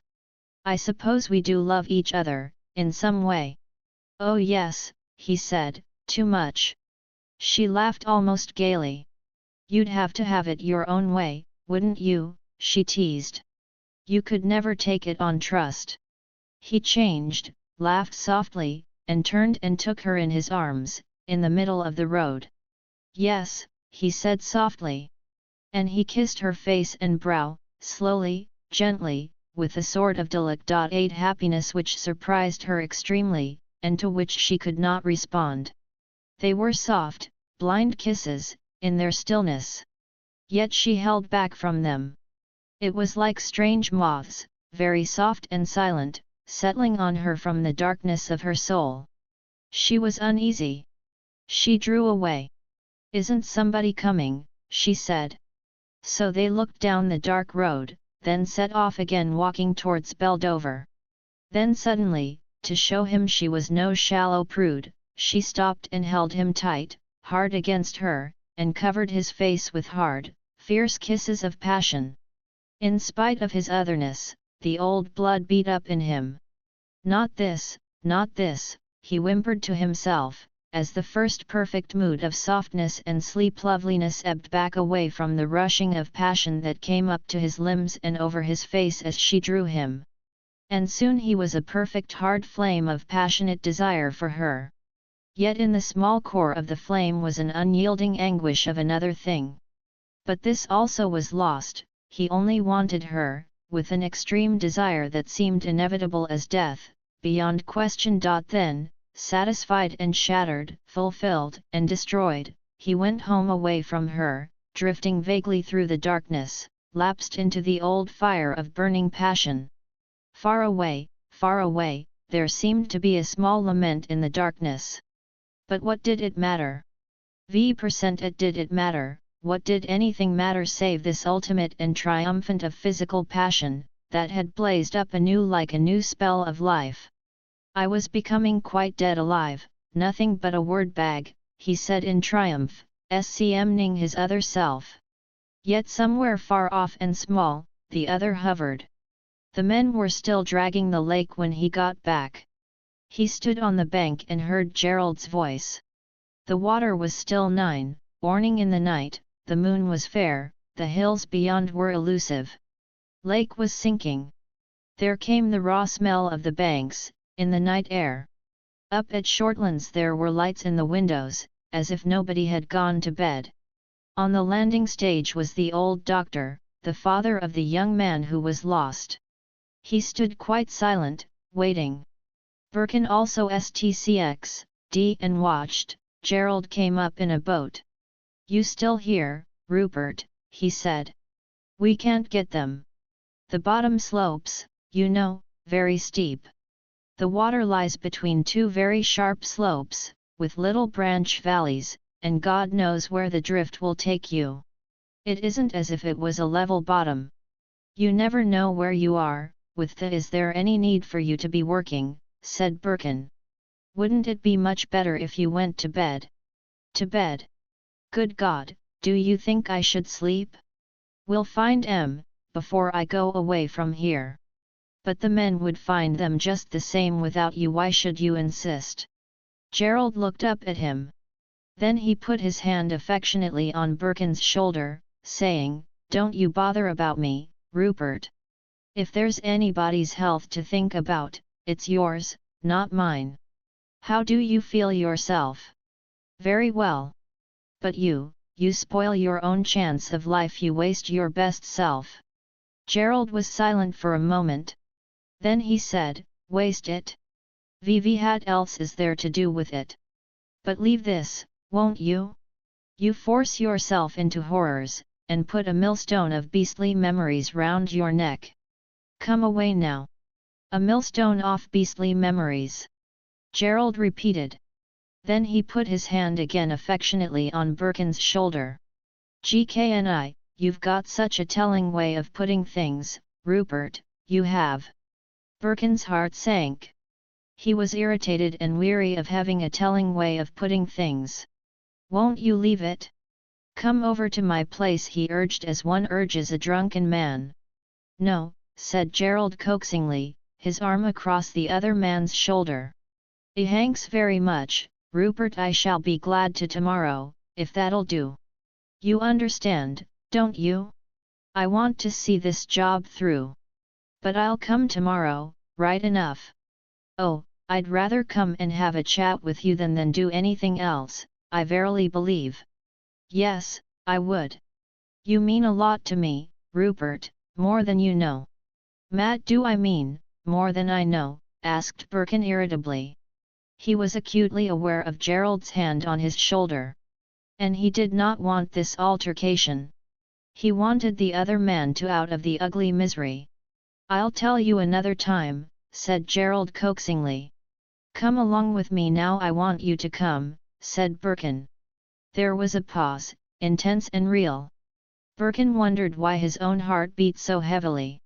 Then Gerald's fingers gripped hard and communicative into Birkin's shoulder, as he said, "No, I'll see this job through, Rupert." "Thank you, I know what you mean. We're all right, you know, you and me." "I may be all right, but I'm sure you're not, mucking about here," said Birkin. And he went away. The bodies of the dead were not recovered till towards dawn. Diana had her arms tight round the neck of the young man, choking him. "She killed him," said Gerald.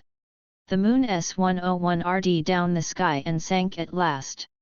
The lake was sunk to quarter size. It had horrible raw banks of clay, that smelled of raw rottenish water. Dawn roused faintly behind the eastern hill. Water still boomed through the sluice. As the birds were whistling for the first morning, and the hills at the back of the desolate lake stood radiant with the new mists, there was a straggling procession up to Shortlands, men, the bodies on a stretcher, Gerald going beside them, the two fathers following in silence. The family was all sitting up, waiting. Somebody must go to tell the mother, in her room. Doctor in secret struggled to bring back his son, till he himself was exhausted. Over all the outlying district was a hush of dreadful excitement on that Sunday morning. The colliery people felt as if this catastrophe had happened directly to themselves. Indeed, they were more shocked and frightened than if their own men had been killed. Such a tragedy in Shortlands, the high home of the district. One of the young mistresses, persisting in dancing on the cabin roof of the launch, wilful young madam, drowned in the midst of the festival, with the young doctor. Everywhere on the Sunday morning, the colliers wandered about, discussing the calamity. At all the Sunday dinners of the people, there seemed a strange presence. It was as if the angel of death were very near. There was a sense of the supernatural in the air. The men had excited, startled faces, the women looked solemn, some of them had been crying. The children enjoyed the excitement at first. There was an intensity in the air, almost magical. Did all enjoy it? Did all enjoy the thrill? Gudrun had wild ideas of rushing to comfort Gerald. She was thinking all the time of the perfect comforting, reassuring thing to say to him. She was shocked and frightened, but she put that away, thinking of how she should deport herself with Gerald, act her part. That was the real thrill, how she should act her part. Ursula was deeply and passionately in love with Birkin, and she was capable of nothing. She was perfectly callous about all the talk of the accident, but her estranged air looked like trouble. She merely sat by herself, whenever she could, and longed to see him again. She wanted him to come to the house. She would not have it otherwise, he must come at once. She was waiting for him. She stayed indoors all day, waiting for him to knock at the door. Every minute, she automatically at the window. He would there. Chapter 15. Sunday evening. As the day wore on, the lifeblood seemed to ebb away from Ursula, and within the emptiness a heavy despair gathered. Her passion seemed to bleed to death, and there was nothing. She sat suspended in a state of complete nullity, harder to than death. Unless something happens, she said to herself, in the perfect lucidity of final suffering, I shall die. I am at the end of my line of life. She sat crushed and obliterated in a darkness that was the border of death. She realized how all her life she had been drawing nearer and nearer to this brink, where there was no beyond, from which one had to leap like Sappho into the unknown. The knowledge of the imminence of death was like a drug. Darkly, without thinking at all, she knew that she was near to death. She had traveled all her life along the line of fulfillment, and it was nearly concluded. She knew all she had to know, she had experienced all she had to experience, she was fulfilled in a kind of bitter ripeness, there remained only to fall from the tree into death. And one must fulfill one's development to the end, must read the adventure to its conclusion. And the next step was over the border into death. So it was then. There was a certain peace in the knowledge. After all, when one was fulfilled, one was happiest in falling into death, as a bitter fruit plunges in its ripeness downwards. Death is a great consummation, a consummating experience. It is a development from life. That we know, while we are yet living. Vivat then need we think for further? One can never see the consummation. It is enough that death is a great and conclusive experience. Why should we ask what comes after the experience, when the experience is still unknown to us? Let us die, since the great is the one that follows now all the rest, death, which is the next great crisis in front of which we have arrived. If we wait, if we balk the issue, we do but hang the gates in undignified uneasiness. There it is, in front of us, as in front of Sappho, the illimitable space. Thereinto goes the journey. Have we not the courage to go on with our journey, must we cry El daren't? On ahead we will go, into death, and whatever death may mean. If a man can see the next step to be taken, why should he fear the next but one? Why ask about the next but one? Of the next step we are certain. It is the step into death. El shall die, I shall quickly die, said Ursula to herself, clear as if in a trance, clear, calm, and certain beyond human certainty. But somewhere behind, in the twilight, there was a bitter weeping and a hopelessness. That must not be attended to. One must go where the unfaltering spirit goes, there must be no balking the issue, because of fear. No balking the issue, no listening to the lesser voices. If the deepest desire now, to go on into the unknown of death, shall one forfeit the deepest truth for one more shallow? Then let it end, she said to herself. It was a decision. It was not a question of taking one's life. She would never kill herself, that was repulsive and violent. It was a question of the next step. And the next step led into the space of death. Did it, or was there? Her thoughts drifted into unconsciousness, she sat as if asleep beside the fire. And then the thought came back. The space, oh death! Could she give herself to it? Ah yes, it was asleep. She had had enough. So long she had held out, and resisted. Now was the time to relinquish, not to resist any more. In a kind of spiritual trance, she yielded, she gave way, and all was dark. She could feel, within the darkness, the terrible assertion of her, the unutterable anguish of dissolution, the only anguish that is too much, the far-off, awful nausea of dissolution set in within the body. Does the body correspond so immediately with the spirit, she asked herself. And she knew, with the clarity of ultimate knowledge, that the body is only one of the manifestations of the spirit. The transmutation of the integral spirit is the transmutation of the physical body as well. Unless I set my will, unless I absolve myself from the rhythm of life, fix myself and remain static, cut off from living, absolved within my own will.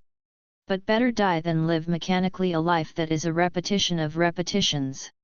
To die is to move on with the invisible.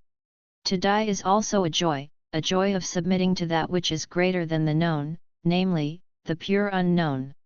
That is a joy. But to live mechanized and cut off within the motion of the will, to live as an entity absolved from the unknown, that is shameful and ignominious. There is no ignominy in death. There is complete ignominy in an unreplenished, mechanized life. Life indeed may ignominious, shameful to the soul. But death is never a shame. Death itself, like the illimitable space, is beyond our sullying. Tomorrow was Monday. Monday, the beginning of another school week. Another shameful, barren school week, mere routine and mechanical activity. Was not the adventure of death infinitely preferable? Was not death infinitely more lovely and noble than such a life? A life of barren routine, without inner meaning, without any real significance. How sordid life was, how it was a terrible shame to the soul, to live now. How much cleaner and more dignified to be dead. One could not bear any more of this shame of sordid routine and mechanical nullity. One might come to fruit in death. She had had enough. For where was life to be found? No flowers grow upon busy machinery, there is no sky to a routine, there is no space to a rotary motion. And all life was a rotary motion, mechanized, cut off from reality. There was nothing to look for from life. It was the same in all countries and all peoples. Only white Tao was death. One could look out onto the great dark sky of death with elation, as one had looked out of the classroom window as a child, and seen perfect freedom in the outside. Now one was not a child, and one knew that the soul was a prisoner within this sordid vast edifice of life, and there was no escape, save in death. But what a joy! Vivi had a gladness to think that whatever humanity did, it could not seize hold of the kingdom of death, to nulli dolorare that. The sea they turned into a murderous alley and a soiled road of commerce, disputed like the dirty land of a city every inch of it. The air they claimed TCX, shared it up, it out to certain mvners, they trespassed in the air to fight for it. Everything was gone, walled in, with spikes on top of the walls, and one must ignominiously creep between the spiky walls through a labyrinth of life. But the great, dark, illimitable kingdom of death, their humanity was put to scorn. So much they could do upon earth, the multifarious little gods that they were. But the kingdom of death put them all to scorn, they dwindled into their true vulgar silliness in face of it. How beautiful, how grand and perfect death was, how good to look forward to! There one would wash off all the lies and ignominy and dirt.